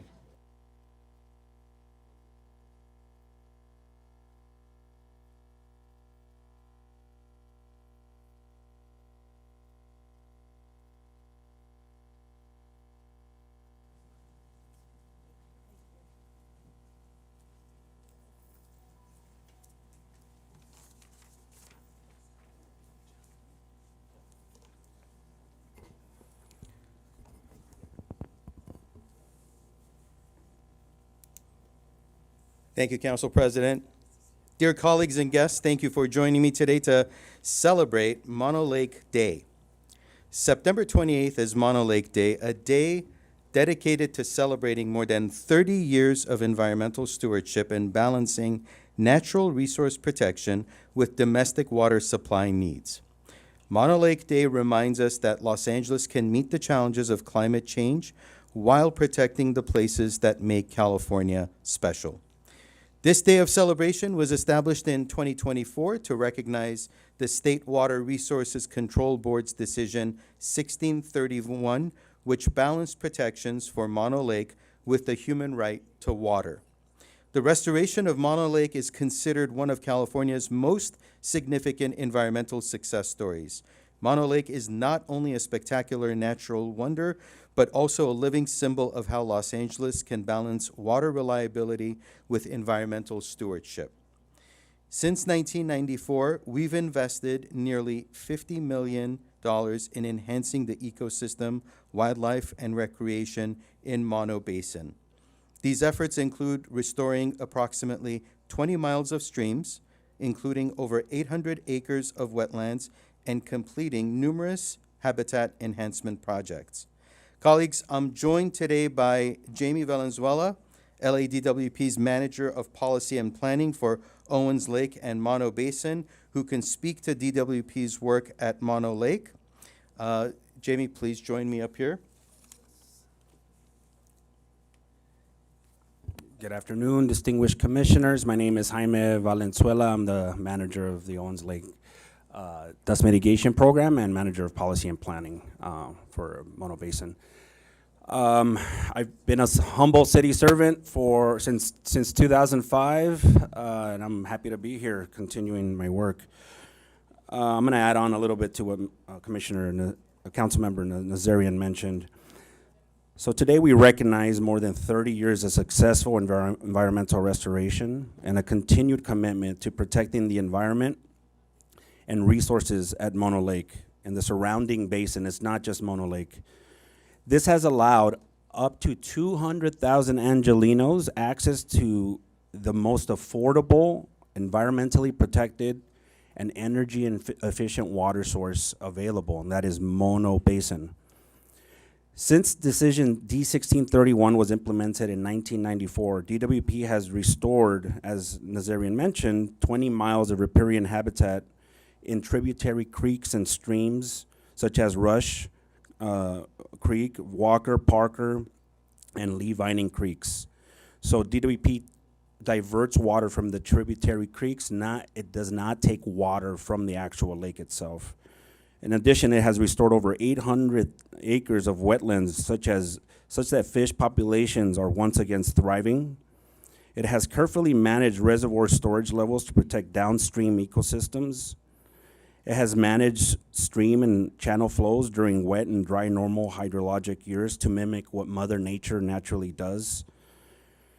And that's just in the surrounding area. But at Mono Lake itself, our efforts have increased brine and shrimp fly abundance such that the bird populations are once again colonizing. It has enhanced the creation of scenic beauty in the area such that it's now a nice tourist attraction, and even some folks sell calendars with beautiful pictures on them of Mono Lake. It has improved air quality such that Lee Vining, the population center of Mono Basin, has not had a single air quality violation in the last 10 years. And lastly, the lake level has gradually risen by 10 feet, while all other western terminal lakes in the United States have declined. At this moment, Mono Lake levels are completely dependent on hydrology, which means how many dry years in a row and how many wet years in a row do we get. I want to highlight how this has happened, and it's super important to recognize this. DWP, since D1631 was implemented, DWP has reduced diversions from the tributary streams by 85%. The most that LADWP can export from Mono Basin is 16,000 acre feet, but on average, over the last 10 years, we've only taken 9,200 acre feet. On a daily basis, DWP staff work tirelessly to carefully balance the water needs for 4 million Angelinos with the water supply condition in the Eastern Sierras as well as the rest of the state. It looks at hydrologic forecasts to determine how much storage we need for next year, along with the environmental and operational requirements of the aqueduct and our amended water licenses. DWP has implemented dozens of environmental restoration projects in Mono Basin at a cost of over $50 million and is planning right now to do modifications to Grant Lake, which are currently estimated at over $200 million. DWP has become a leader in public outreach, economic development, community investments that focus on environmental stewardship. This includes providing recreational access to over 300,000 acres of pristine land. Lastly, and most importantly, we must recognize the financial sacrifices that the LA City residents have had to bear. To put this in perspective, Mono Basin once provided 1/5 of the city's annual water supply, which suddenly disappeared in 1994. And to deal with this, LA had to increase its purchased water from imported sources such as the Colorado River and the State Water Project.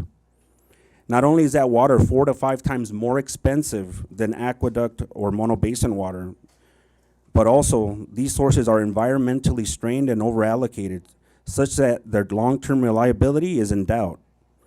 Angelenos are making huge investments to expand local water supply, such as recycled water, groundwater, and stormwater capture. Over the next 30 years, Angelenos will invest $26 billion in recycled water. Los Angeles has transformed into one of the most water-efficient cities in the United States, and it's reduced its water use by 40% over the last 30 years, despite population growth of 1 million.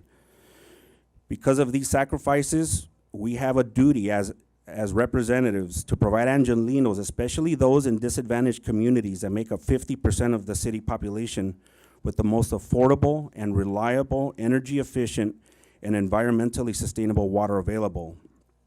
Particularly, this means that even as we expand our local water supplies, the city must hold on to its remaining water rights in the Eastern Sierra and Mono Basin, as any further losses in these rights would result in more financial burden to Angelenos who've already sacrificed enough.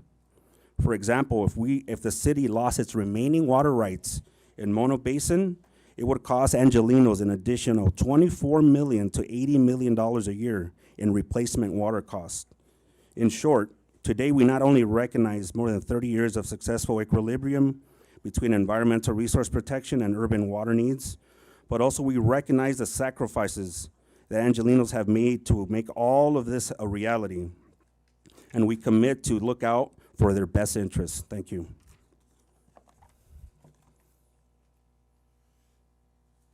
Thank you very much for that presentation, Jamie. You know, it's interesting. Constraint allows us to think beyond our barriers and our certain limitations and think creatively about how we need to deliver a certain service. And I appreciate what LADWP has done under the constraints that it's been imposed to make sure that environment is being protected while the life essential needs of LA residents are being met. Today I'm also joined by Jeff McCulkin, Executive Director of the Mono Lake Committee, which was formed in 1978 and has advocated for Mono Lake, while also educating the next generation on wise water use. Please join me in welcoming Mr. Jeff McQuilkin to say a few words. Thank you. Thank you, Jeff. Good morning. Thank you for the opportunity to be here to celebrate Mono Lake Day and to address the council. Appreciate the opportunity. Mono Lake Day is September 28th. That'll be on Sunday this year, and it is the actual anniversary of the State Water Board decision back in 1994, 31 years ago, that the city and all the parties that, well, had a lot of water disputes at the time agreed to as the path forward, a sustainable future for the city and for Mono Lake. As Councilmember Nazarian said, I'm Jeff McQuilkin. I'm the Executive Director of the Mono Lake Committee.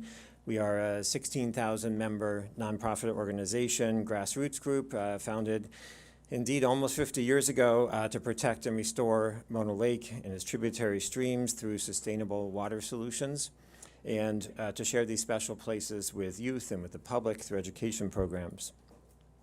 Mono Lake, if you haven't been there, we invite you to come visit. But to summarize, Mono Lake's a vast inland sea of exceptional ecological, cultural, recreational, and scenic value.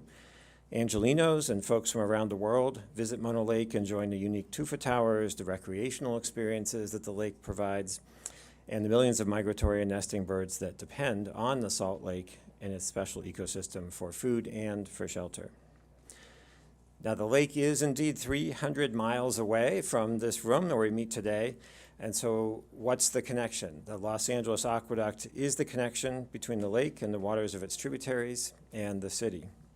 As a result, choices made about water use in Los Angeles directly affect the health of Mono Lake. Indeed, back in the 1900s, the lake lost half of its volume and doubled in salinity due to excessive water diversions, pushing it toward ecological collapse.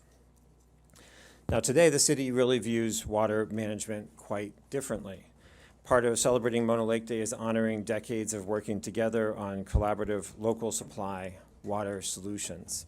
And this has really made a difference, I think. Jaime highlighted some of the progress that's been made in the Mono Basin. There's all kinds of details we could do an afternoon presentation about that you don't want to hear from me, but I'll summarize to say that we have a restoration program at Mono Lake and on the tributary streams that is going in the right direction. It's making progress, but we have some distance to travel still. Here in Los Angeles, the impressive water conservation accomplishments of residents and the commitment of the city and Los Angeles Department of Water and Power to expanding local water supply, such as stormwater capture, water recycling, projects like the Tillman plant that's expanding right now, make a shared and sustainable water future possible. Mono Lake Day is an opportunity to celebrate that together we've committed to protecting Mono Lake and the biodiversity of its unique ecosystem. The State Water Board that set the protection plan back in 1994 established a lake level of 6,392 feet above sea level as a healthy level designed to be a nature-based solution and address a myriad of concerns about the lake's decline, everything from the salinity of the lake and the health of the ecosystem to controlling dust storms that come off the exposed lake bed, to addressing the cultural heritage and future of the Mono Lake Cuitzedica tribe. The great thing about that decision was that all the parties, and there were many state agencies and federal agencies in Los Angeles and the Department of Water and Power and the Mono Lake Committee, National Audubon Society, and a whole lot more, all agreed that protecting the lake and accepting the board's decision was the path forward. Nobody appealed it. We've moved on to implementing it. We do have some work to do ahead of us because the lake is only halfway to that management level that was established. And so Mono Lake Day is a good opportunity to celebrate and also a moment to renew our shared commitment to raising the lake, restoring health, and getting the job done. A sustainable future, a sustainable water future is vital and achievable for both Mono Lake and for Los Angeles. And as the resolution says, in fact, it highlights that Los Angeles and Mono Lake supporters are united together in a joint commitment to environmental justice, biodiversity, local water, and a future in which lakes, streams, cities, wildlife, and people all have an opportunity to thrive together. So thank you for the opportunity to speak today and to recognize Mono Lake. We appreciate it greatly. Thank you, Jeff. Thank you very much. Colleagues, Mono Basin water remains a vital source of reliable and energy-efficient water for Los Angeles. It could serve up to 200,000 residents, as it's been mentioned, annually while generating green power that helps the city meet sustainability goals. At the same time, Mono Lake has experienced a steady recovery, even as other saline-based lakes in the arid West have declined. In the city's ability to use Mono Basin water also reduces reliance on water from stressed water systems, including the State Water Project and the Colorado River. So I know this is not a sexy topic, but it's what we survive on. Let's celebrate 3 decades of success and renew our commitment to preserving the natural beauty and the ecosystem of Mono Lake while ensuring the reliability of water supply here in Los Angeles. Thank you all very much for your attention to this life-essential matter, and I very much look forward to continuing the work that we've been doing as chair of E&E with the Mono Lake Committee. Thank you so much, and as a recognition of today, there is a resolution that I'd like to present as well to the Mono Lake Committee. Thank you again for your attention, and thank you for coming out to be recognized.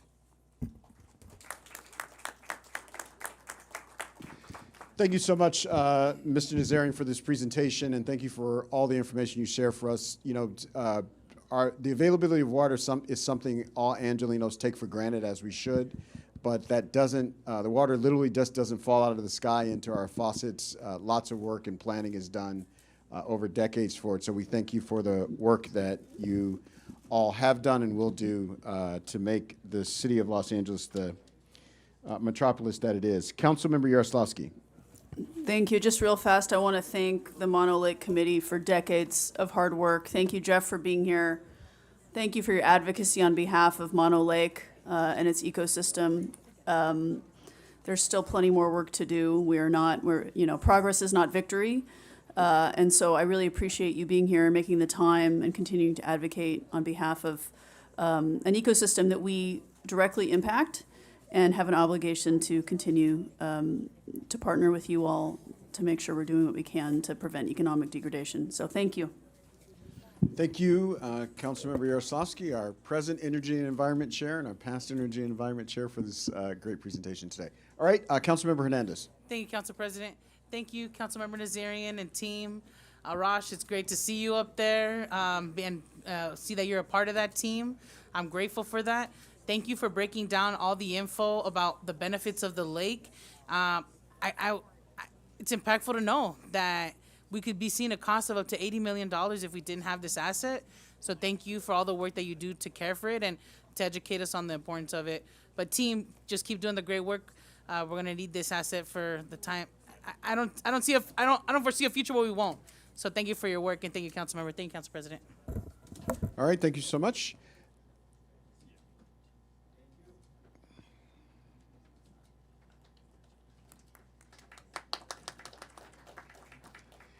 All right, Mr. Clerk, what's next? Mr. President, there's a request to continue item 21 to Wednesday, October 1st, 2025. All right, without objection, that'll be the order. The council may now proceed to public comment.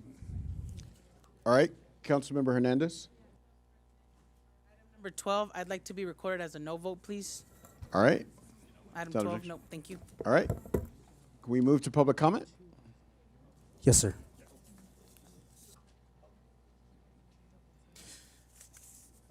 And for the record, substitute motion number 16 has been submitted for item All right. 16. I'm sorry, Mr.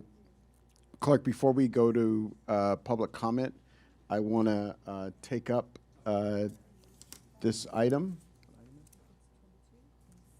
Yes, sir. The council may now consider item 16, for which substitute motion Jurado Hernandez has been introduced, circulated, and posted on the bulletin board, and also called special by Councilmember Rodriguez for questions. All right, Councilmember Rodriguez.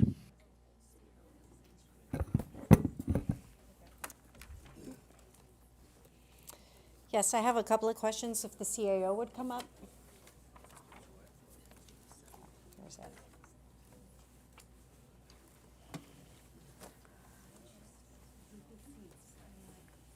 Yeah, we need boosters.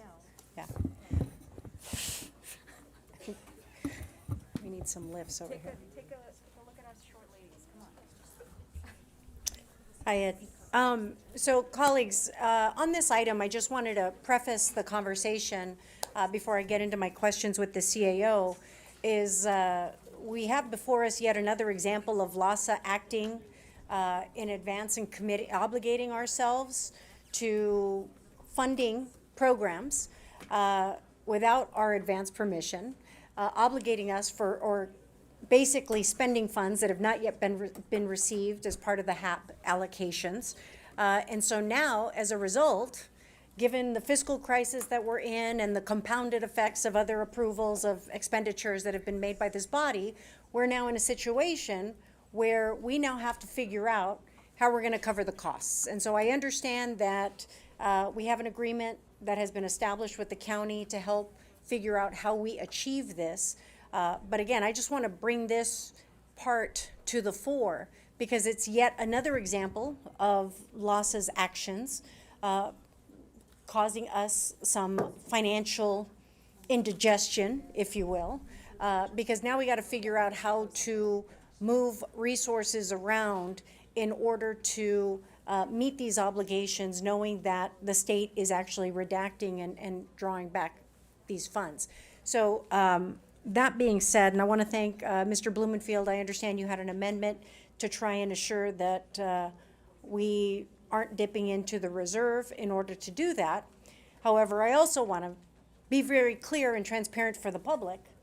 It also feels a little bit like three-card Monte to me in the way that it's also being proposed. That ultimately, while you might say, we don't want to take these resources, we don't want to draw it down from our reserve fund.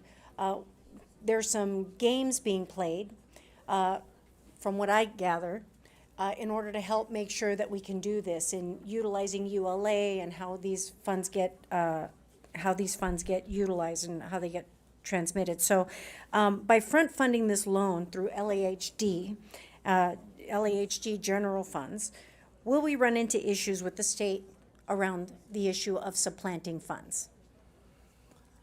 Good morning, Ed Gibson with the CAO's office. No, we will not. So the intention is to loan what would be general fund proceeds, or if we borrow from a special fund, borrow from a special fund that would need to be repaid. The state guidelines with HAP allow the entity to go back to the beginning of the fiscal year that they said they were going to allocate them. LASA says they're allocating them at the beginning of this fiscal year, which was July 1. So they will be able to cover those costs and ask for reimbursement, and that will not trigger supplanting because it is stated up front that's what these are for. They just haven't received the funds yet. If they had used some other dollars and had not made that, then we'd be having a supplanting conversation. But this is allowed under the regs to go back retro, and that is what they're doing. And so are there guardrails that the CAO recommends in order to ensure that LASA actually pays back this loan? Yeah, so good question. The challenges is when you look at the actual cash flows and how things are going in. So LASA has budgeted HAP funds that start that need to be expended to pay providers, particularly for things like TLS, but some other programs, but we're going to focus on time limit subsidies for that at this point. Starting July 1. The application for HAP 6 did not go in as a region until August 29th. It would not be expected, the city does not budget funds it doesn't have, we will do it next year, but it would not be expected until the award for December of 25, maybe January 26, with an award of cash in March of 2026. Sorry. So I just want to get a timeline of how much, and when the state issues the money, they only issue 50%, the first 50%, and then once you show all your expenditures, then you can request the second. So when you look at the advance that we are referring to, and the counties allowed some movement of their funds in Measure A dollars for the first quarter, starting July 1, and then they provided an additional $6 million. The city is being asked at the beginning of October to provide $9 million. Then the county and the city were in a conversation agreement to split what would be December, which is 17.9.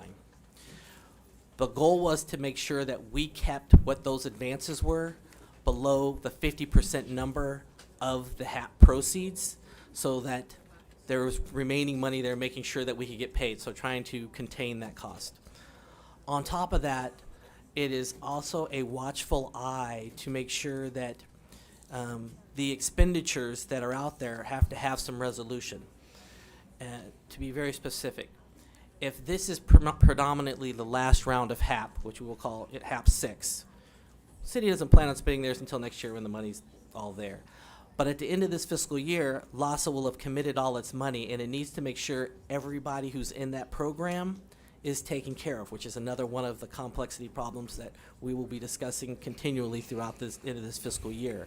So we've tried to limit our exposure as best we can to only half of the HAP commitment, but there'll still be some challenges there, and we will continue to work with LASA to make sure we progress with resolutions, because at the end of this fiscal year, you cannot have all these same obligations because there is no more HAP proceeds available. And thank you for saying that, because again, we have been put in this adverse situation without our permission. It was advanced, these decisions were being made by LASA, and so now we're trying to figure out how to cover all of those pieces. And so, I understand the notes,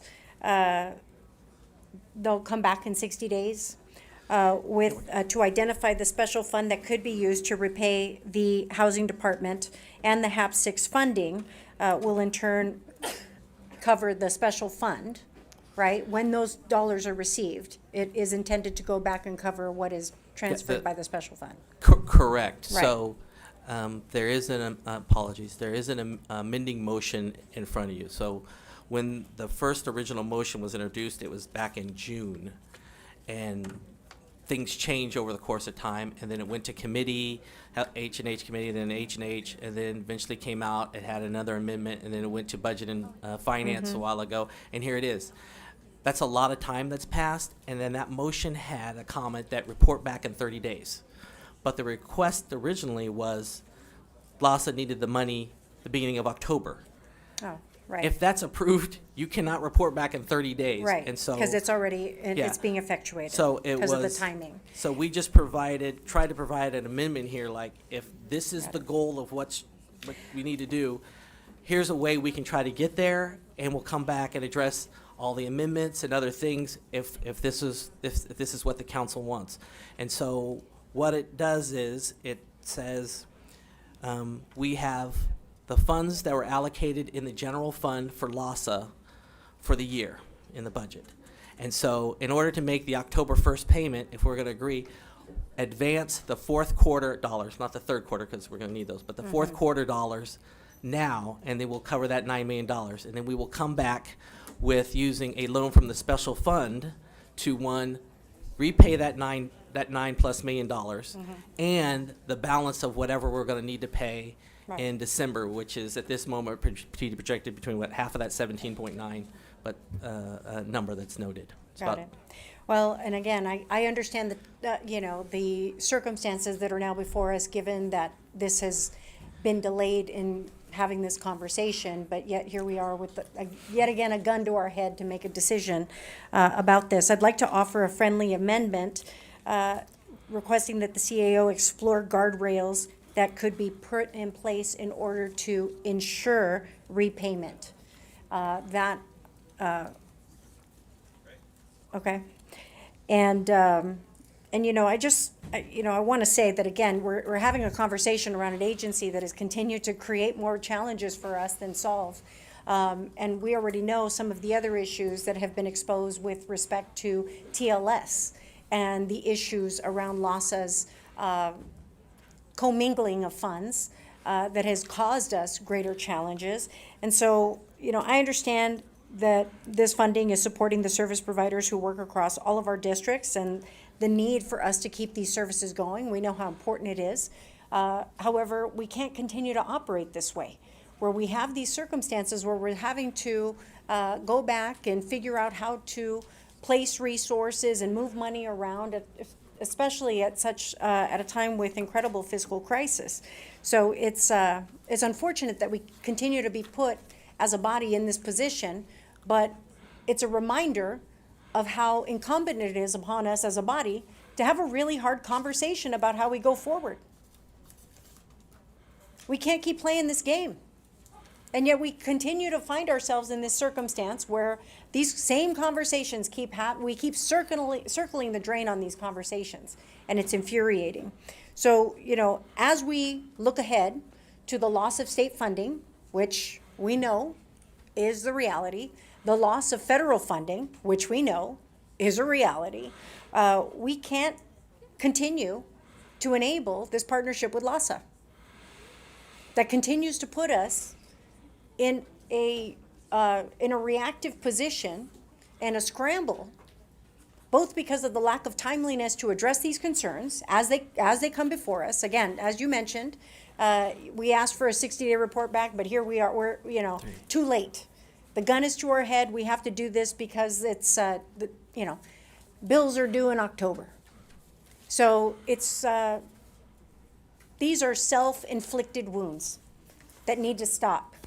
But they will only stop when this body has an honest and hard conversation about what the future looks like, specifically with respect to LASA. Thank you. All right. What's before us, Mr. Clerk? Mr. President, the substitute motion number 16, Jurado Hernandez, has been introduced. Vote is required on the question whether to substitute. All right. Let's open the roll on that question. Close the roll. Tabulate the vote. 11 ayes. All right. What's next? A verbal amendment introduced by Councilmember Rodriguez has been introduced. Is there a second to this motion? Is that friendly? Do we need a vote? I think it's friendly. We need a vote? No, if it's friendly, it's been accepted by the mover, Councilmember Jurado. Yeah. Thank you. Okay. All right, what's next? The council may now vote on the substitute motion number 16 All right, let's open the roll. as Close- amended. Open the roll, close the roll, tabulate the vote. 11 eyes. All right, what's next? In regards to Councilmember Hernandez's request to change her vote for item 12, for the record, that would be 8 ayes and 2 noes, which does not change the outcome of the vote. All right, can we go to public comment from here? Yes, sir. All right, Mr. City Attorney.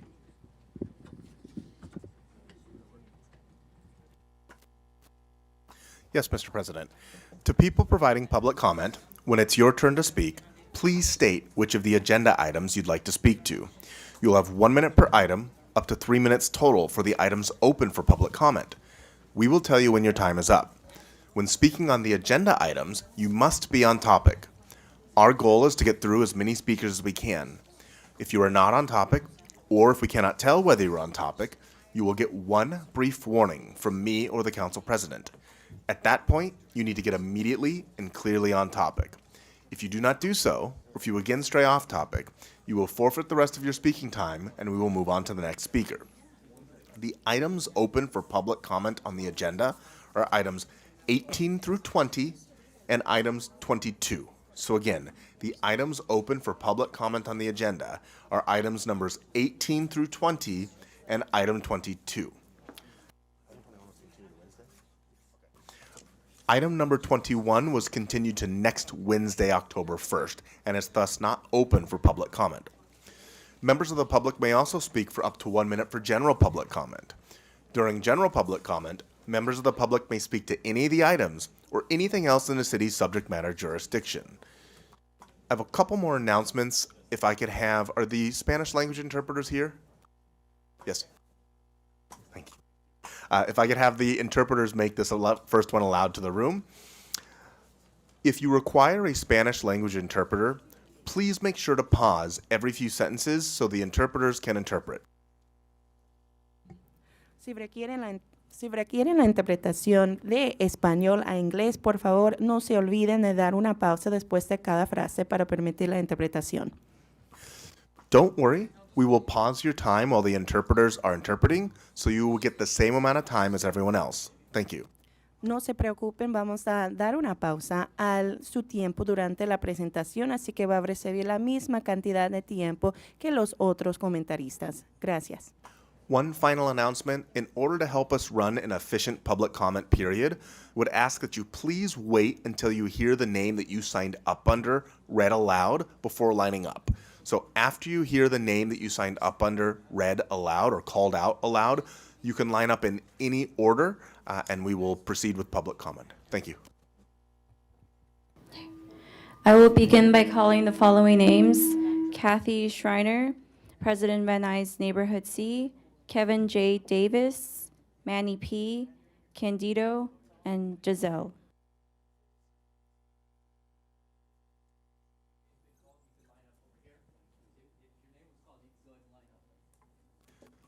Good morning. Hello. Which items would you like to speak to? 19 and 20 in general public comment.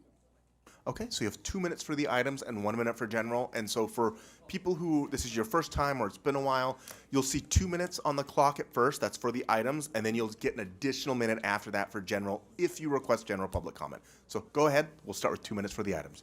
Thank you very much. So for item 19, this is the one regarding EPA wanting to withdraw the findings about the harmfulness of fossil fuel and changing regulations regarding vehicles. I'm really happy the city is taking an opposition to that position. Then item 20 about holding meetings here at Van Nuys City Hall. We're very happy that you're here, and I hope that you will do this monthly as you have been doing. I didn't say that I am president of the Van Nuys Neighborhood Council. I'm speaking as an individual, but I do welcome you here to Van Nuys. My general public comment is with regard to native trees. The Urban Forestry Division has been very resistant on adding native trees to the list of approved street trees. And we're very concerned about that because native trees are well adapted to this environment and encourage biodiversity. And specifically for us in Van Nuys, as the East San Fernando Light Rail line is going in. They're going to take out about 6 miles of sidewalk and take out most of the trees along those 6 miles.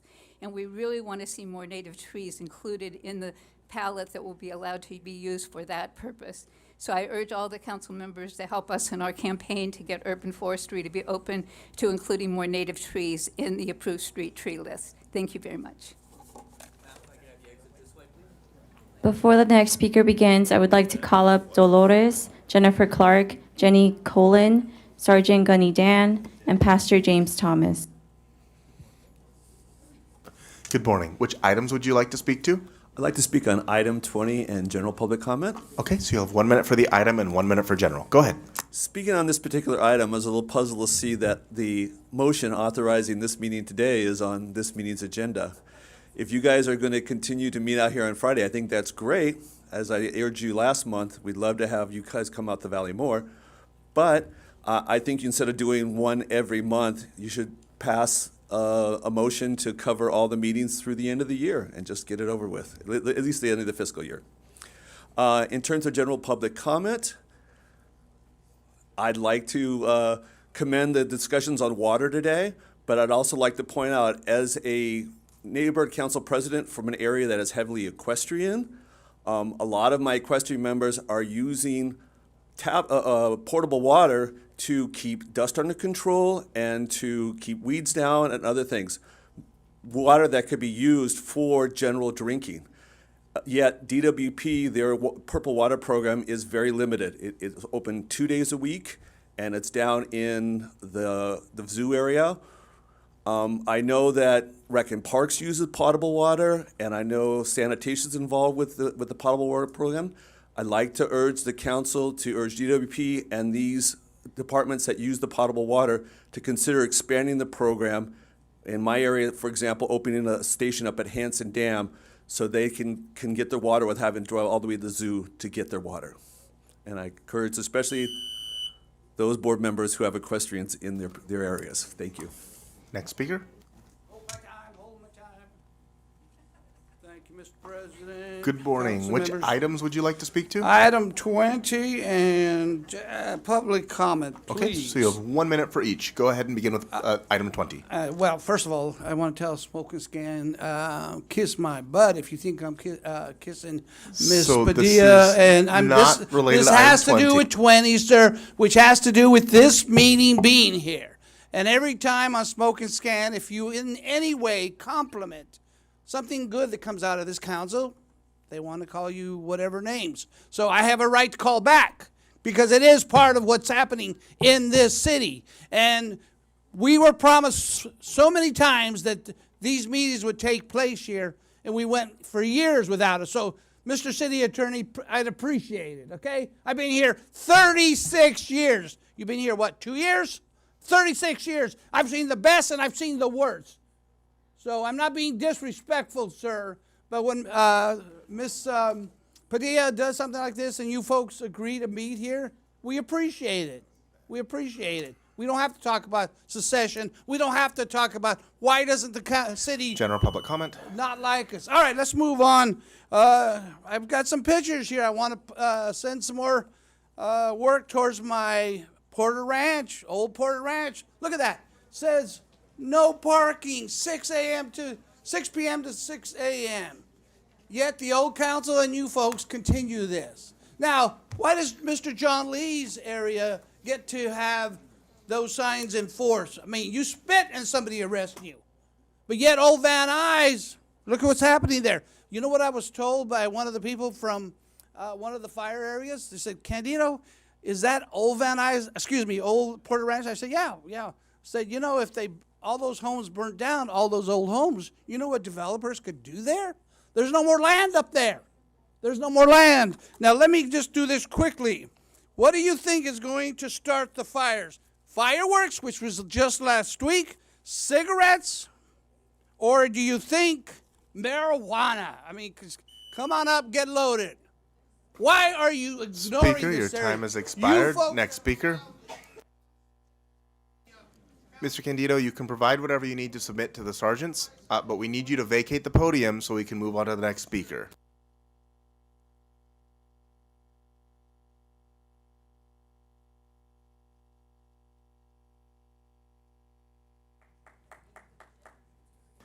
Good morning. Which items would you like to speak to? Good morning. General comment, items 19 and 20. I did want to do 21, but I understand it's been moved. Okay. Yes, 21 will be available next week when it's heard at council.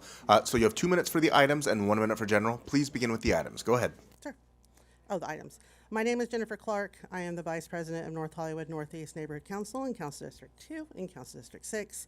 Speaking as an individual today, we'll start with item 19.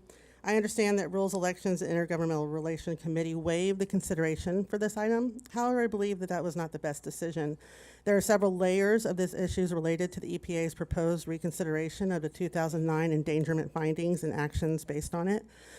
From more recent climate scientific studies in the last 15 years, since as well as consideration of their own legal authority. Given that the written comment period for this rule ended September 22nd, I don't believe that there was a need for the rush to a full city council vote, and recommend that the council actually refer this back to committee. For item 20, I continue to support this motion to bring the city council meetings to the Valley. In the future, please always consider that maybe we'd want you here more than once a month. We would really love that. And also consider a different day of the week than Friday. It's not always available for those who have to work the weekends, which usually starts on the Friday.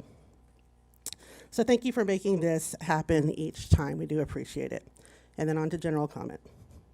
So more and more motions are being made to shift Los Angeles away from the car-centric infrastructure, along with Measure HLA, Mobility Plan 2035, et cetera. However, I don't only see or hear of our wonderful city council members making this shift to public transportation themselves. If you were, I believe you would understand the serious issues with dependability and public safety. For example, I was mugged on the Metro Red Line heading back home from a meeting near City Hall in May. I had someone attack us using the throne bathroom at the Metro Little Tokyo in August. And earlier this week, a good friend was waiting for the bus in Hollywood. Someone suddenly turned and decided to pepper spray all those who were around them. So I challenge you all to walk, ride in the shoes of those in our community who have to take public transportation. They don't have the choice currently. Do a day in the life, do a week in the life, maybe make it your daily life. Discover the issues, work on the solutions. Before you ask more Angelinos to use it, please be the example. Thank you for your time. Next speaker.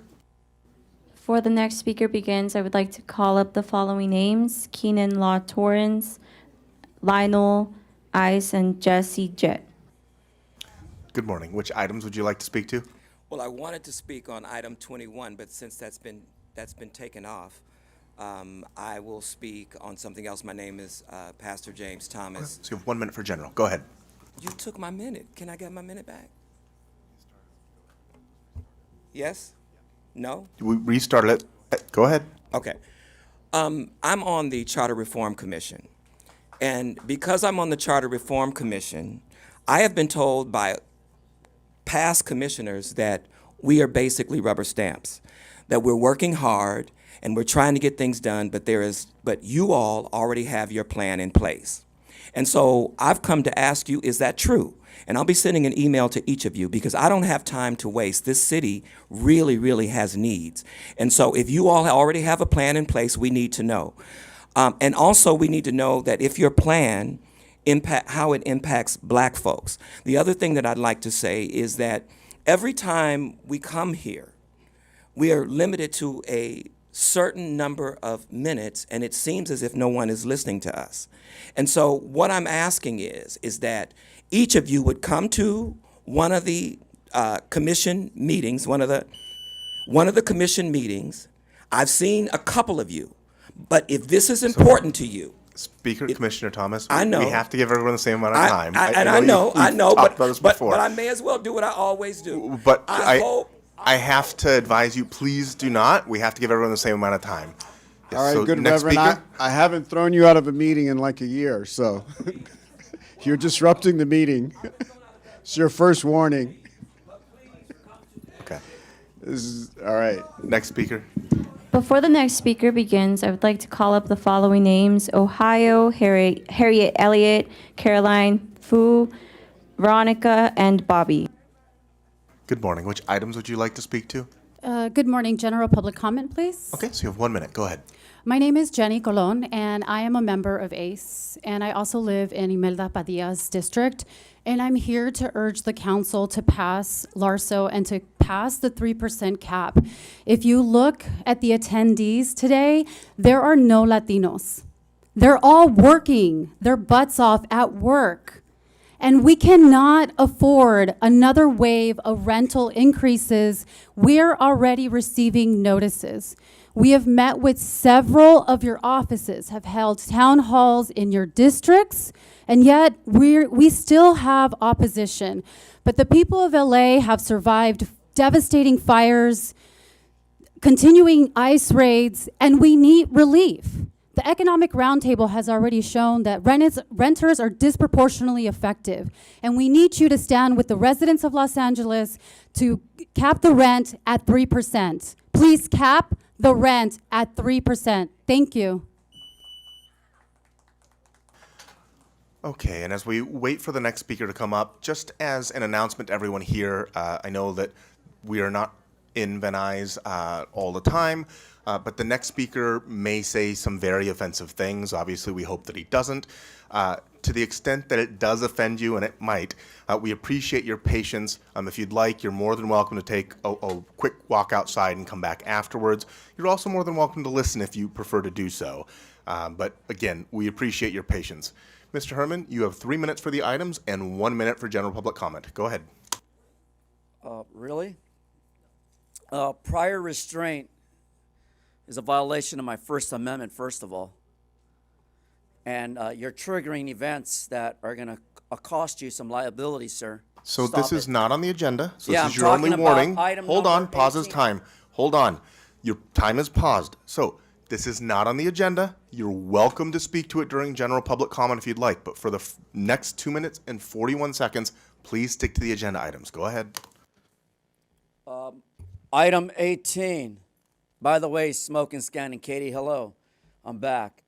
Relative to the acceptance of the annual public benefits in CD 14, I find that the charges of making people homeless, the planning to make people homeless, the development of making people homeless is unconstitutional.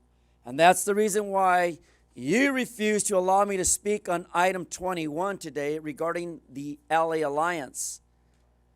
But again, ladies and gentlemen, if you turn to page 19 of the agenda, item 16 relates to this issue. Now Item into number item 16 number is not 19. open for public comment. You can continue with 19.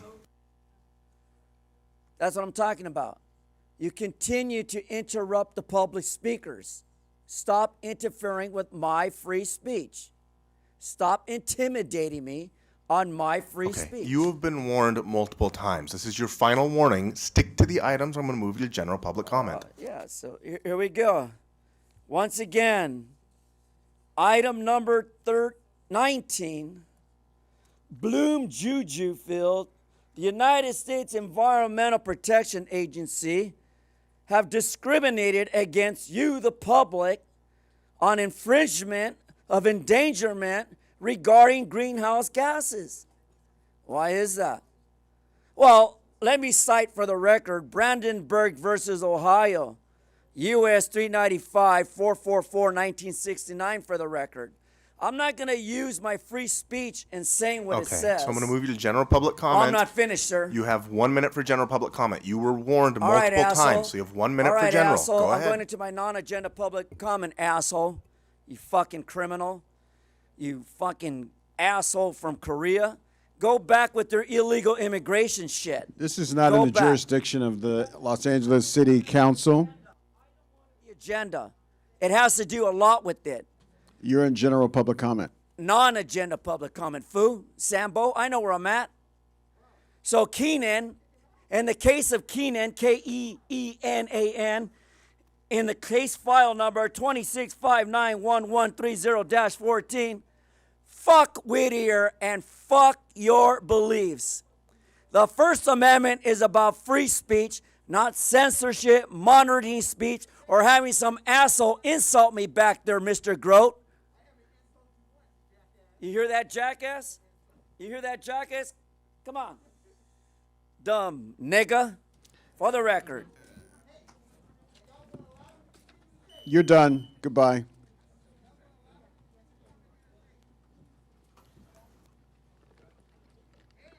All right. We appreciate everyone's patience. Thank you very much. Mr. Herman, you are on multiple levels of probation, so I would remind you that if you are removed from this meeting, you will be suspended from multiple meetings. We should not hear from you again during this meeting. That was it. That was your public speaking time. Good morning. Which items would you like to speak to? 20. I like Candido, but I know he's from here, Van Nuys, and of course he wants a meeting here, but I don't. That's all. I'm going to talk about directed energy, and this woman. Okay, so I'm going to give you 1 minute for general public comment, but I'm going to ask that you please tie your comments to something within the subject matter jurisdiction of this body. Go ahead. You have 1 minute. No, I'm going to public comment. Yeah. Yes. Okay. It has to do with directed energy and the expense of directed energy. While the price tag for hypersonic missiles continues to soar, approaching $600 million per missile, the cost per laser pulse continues to drop, approaching about $1 per shot. Okay, by the way, these books are totally understandable. Also, Star Wars is totally understandable. 85, when Reagan brought out Star Wars. By the way, he learned it not from the Army. No, he didn't learn any of that from the Army.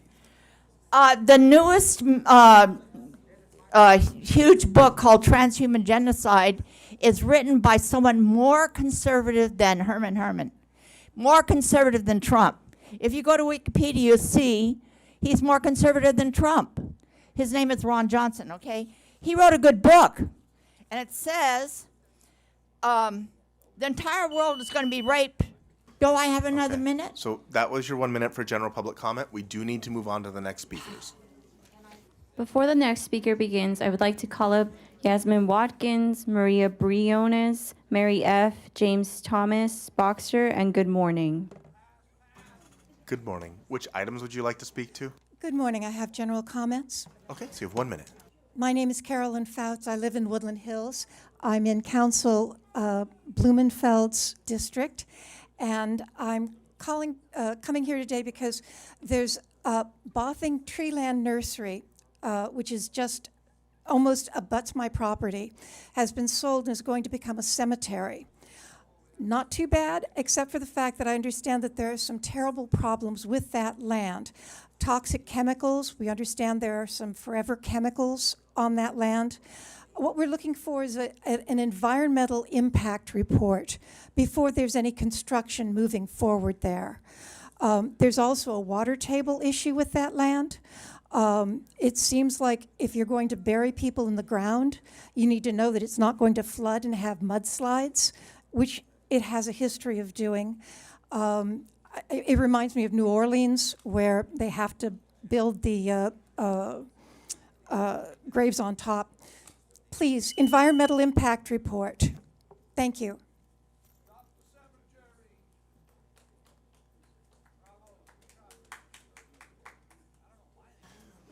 Good morning. Which items would you like to speak to? Good morning. Public comment. Okay, so, and you'll have 1 minute, but before you begin, it's a little hard to hear you, so I don't know if you can scoot a little. Thank you. Go ahead. Thank you. Good morning, council members, and thank you for the work that you do.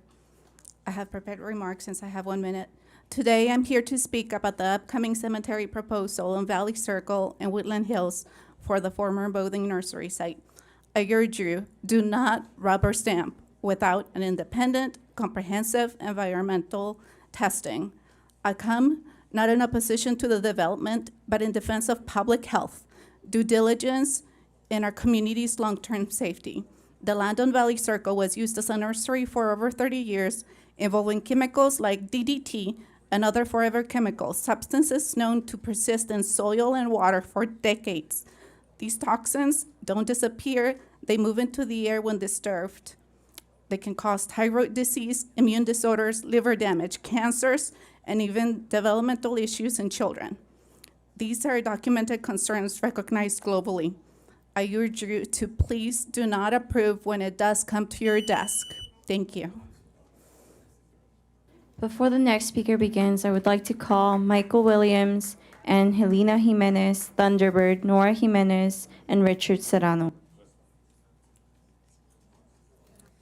Good morning. Which items would you like to speak to? General comment. Okay, so you have 1 minute. Go ahead. My name is Yasmin Monet Watkins. I live in this district. I was born and raised in Los Angeles, and I'm a community member here today to implore this board to remove Errol Southers from the Los Angeles Police Commission. It's supposed to be a board that represents us, and I'm here today to say that he does not represent Angelenos. Rather than holding police accountable, he has instigated and empowered police to repress us and for violence while silencing and criminalizing dissent. I appreciate you all listening to me today. Delaying the vote today, I see that it's delayed. Delaying the vote today is approval based on the city charter. I implore you to vote no. I'm one of your residents. Please consider what I have to say. Is that all right? Thank you. Before the next speaker begins, I would like to call up Gordy, Jan Williams, Tiki, Crystal, and Maria T. Okay, and before we begin, Mr. Candido, this is your first and only formal warning. Please do not disrupt the people speaking into the mic. They're trying to read names aloud so the public can hear who's up next. Good morning, Speaker. Which items would you like to speak to? General public comment. Okay, so you have 1 minute. Go ahead. So this ducking this vote over Errol Southers is very cowardly. We just found out that the city charter says you have 45 days to vote on this, and today is day 45. So how are you going to vote on this when it's going to be automatically approved? We need an answer for that. We need an answer. Because for the folks in the audience, Errol Southers, the police commissioner, once said, an American who embraces a Muslim identity ideology within the United States is a homegrown violent extremist. That's the person that they want to appoint to the LA Police Commission. That's the person that they're cowardly holding their votes so that they get automatically approved. So I want to answer. Are you going to have an ability to vote no on this man? Or are you going to just let him be automatically approved and be cowards? Next speaker. Hello, so yeah, I would like to make a quick announcement. If there are any speakers who have not spoken but would like to speak, please line up on your left-hand side. Thank you.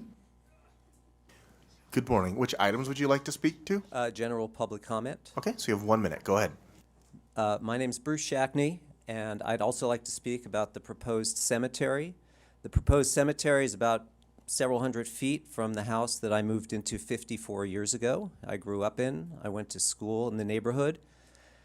The neighborhood is El Camino Real High School. It has about 3,600 students, less than half a mile away from part of where the cemetery would be.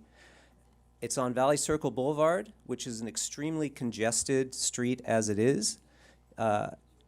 Adding a cemetery with cemetery traffic, with funeral processions, in a neighborhood that has 2 schools, not just El Camino, but also Hale Junior High School, with another almost 2,000 students, I think is a public safety issue.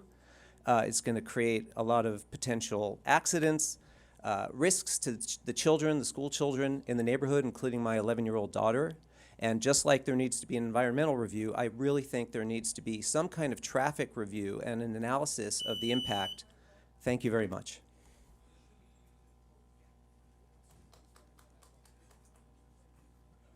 Okay, Good 20 morning. general comment and 21 was continued, right? Correct. So you have 1 minute for 20 and 1 minute for general public comment. Go ahead. So this is so weird what you do with this stuff. See, apparently you're having an unapproved meeting at Van Nuys City Hall because you're apparently approving it today.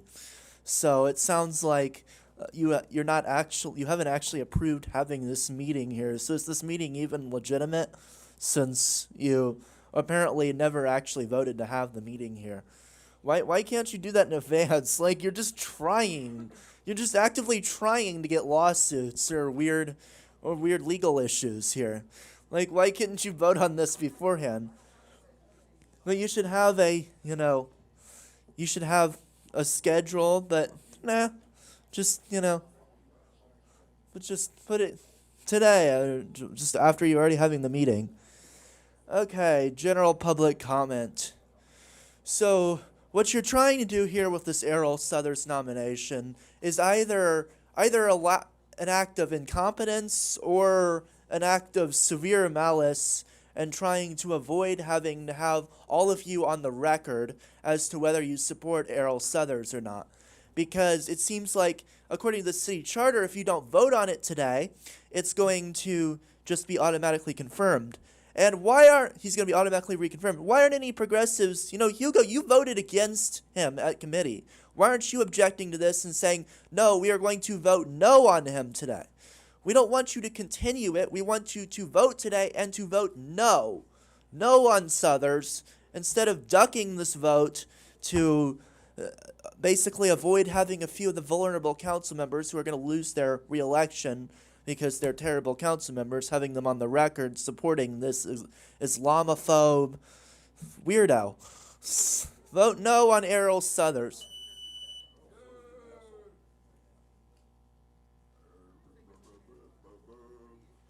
Good morning. You have 3 minutes for the items and 1 minute for general. Go ahead. All the fucking items. Excuse me, I can't hear. Is there a problem over there? Can you put my time back to being interrupted? So your time is running. You have sir, you're on the items. there's a If you'd like disruption. to, we can move you to general public comment. No. We can hear you just fine. Hey, this is your Missouri, only warning. there's a Stick to the disruption. items, or I'm Is going to there a move you to general disruption? public comment. Why do I get disrupted? Can I have my time back? Okay, you don't want to show any respect. Okay, fuck you then. So let's see. You got here your bribe on number 16. Item number 16 is not open for public comment.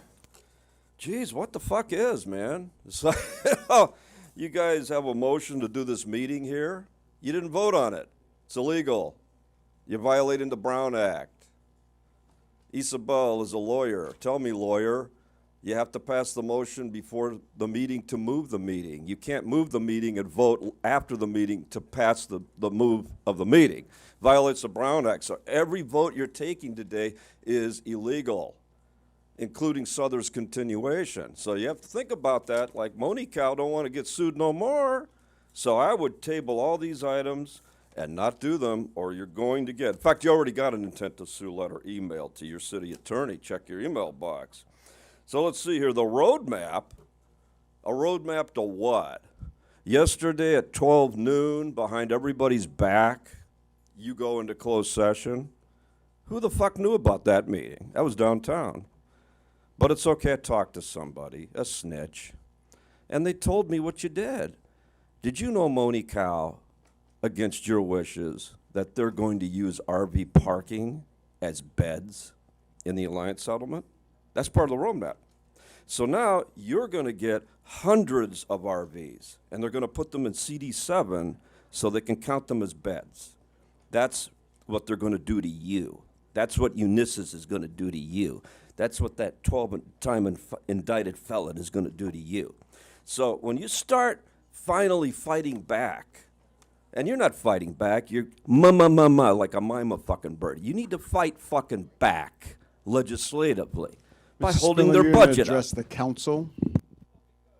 She's got the right idea, but she's too chicken shit and ignorant because she does not have effective legal counsel representing her. This Okay, guy doesn't so represent her. You've used your 1 minute on item 22. So please move on to another item. We don't, go ahead, pick the next item for me.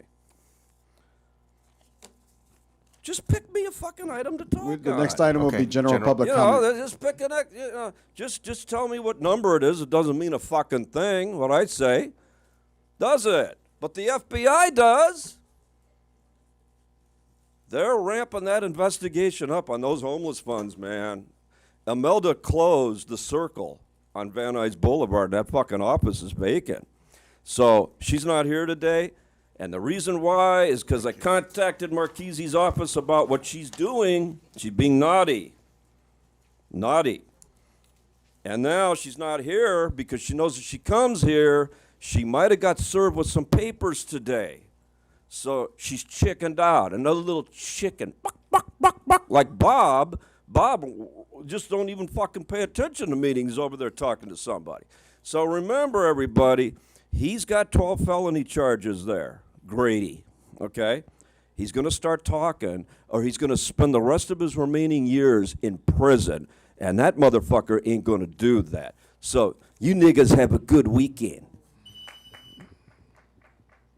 Council President, those are all the speakers for public comment. Thank you so much. Mr. Clerk, what's before us? Mr. President, the council may now vote on items 18 and 20. All right, items 18 and 20 are before us. Let's open the roll, close the roll, tabulate the vote. 11 ayes. All right, what's next? The council may now consider item 22, called special by Councilmember Price for recusal. All right, we'll give Councilmember Price a moment to recuse formally.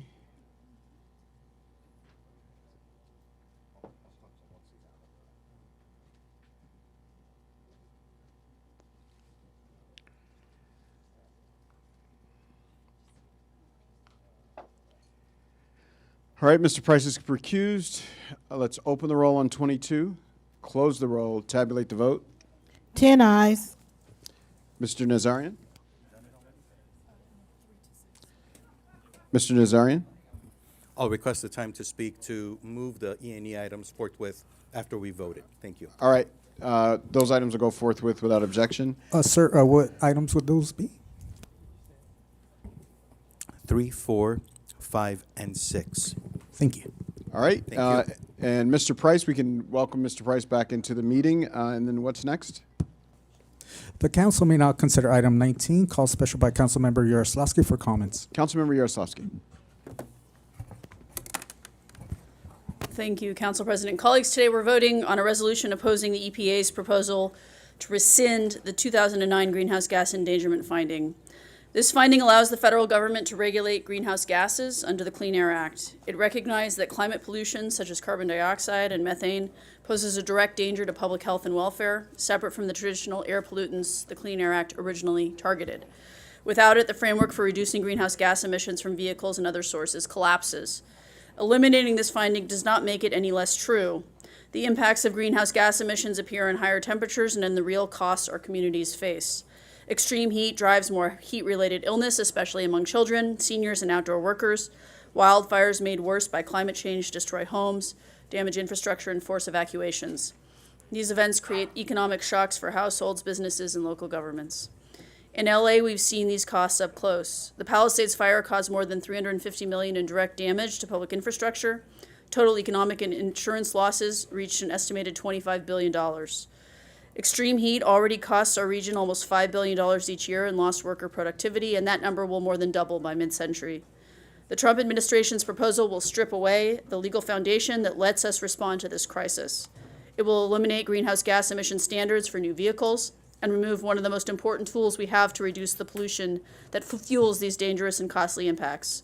Cities and states across the country, including California, have joined together to oppose this rollback because we experience the consequences and pay the price.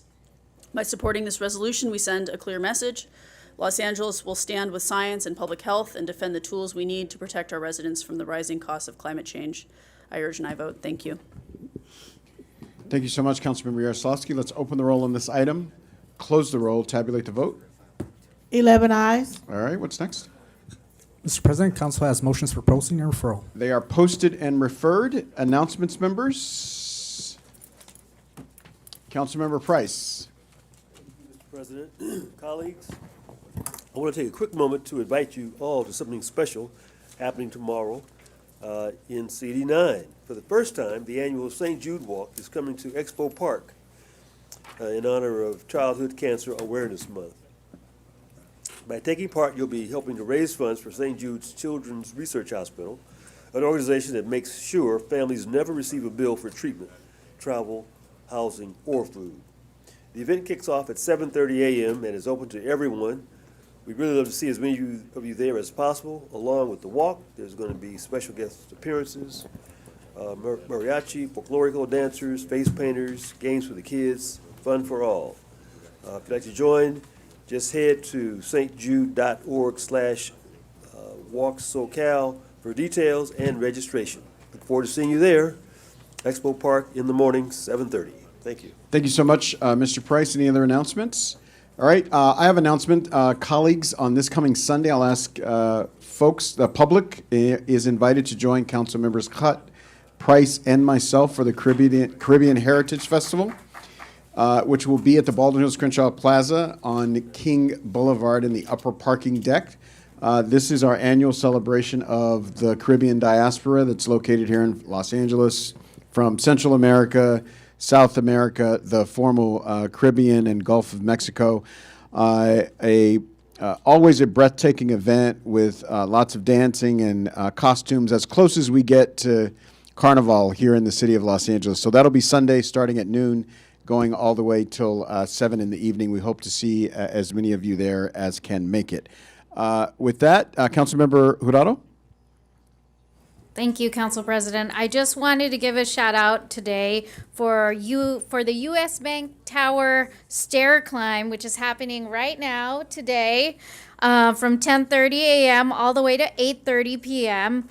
People that have signed up as a team and participants will climb 75 stories, 1,664 steps, or if that's not your style, there's a 1.3 mile urban hike in downtown to see iconic destinations. And of course, our boys in blue and women and non-binary folks that serve in LAFD and LAPD are also doing it, and they're going to climb all up of the stairs in their uniform. I thought the record was for women for 8 minutes. I misread it. It was 8 hours. And so they are going to keep going. And so there's a beer garden. There's a fair. It's all outside of the Ketchum YMCA tonight. So you can go cheer on those folks who are walking all the way up. Thank you. Thank you so much, Councilmember Jurado, and good luck to everybody climbing that prodigious tower. Any other announcements? All right, seeing none, I'll ask everyone in the chamber to rise for adjourning motions. Any adjourning motions to my right? Adjourning motions to my left? Seeing none, we are adjourned. Have a good weekend, everybody.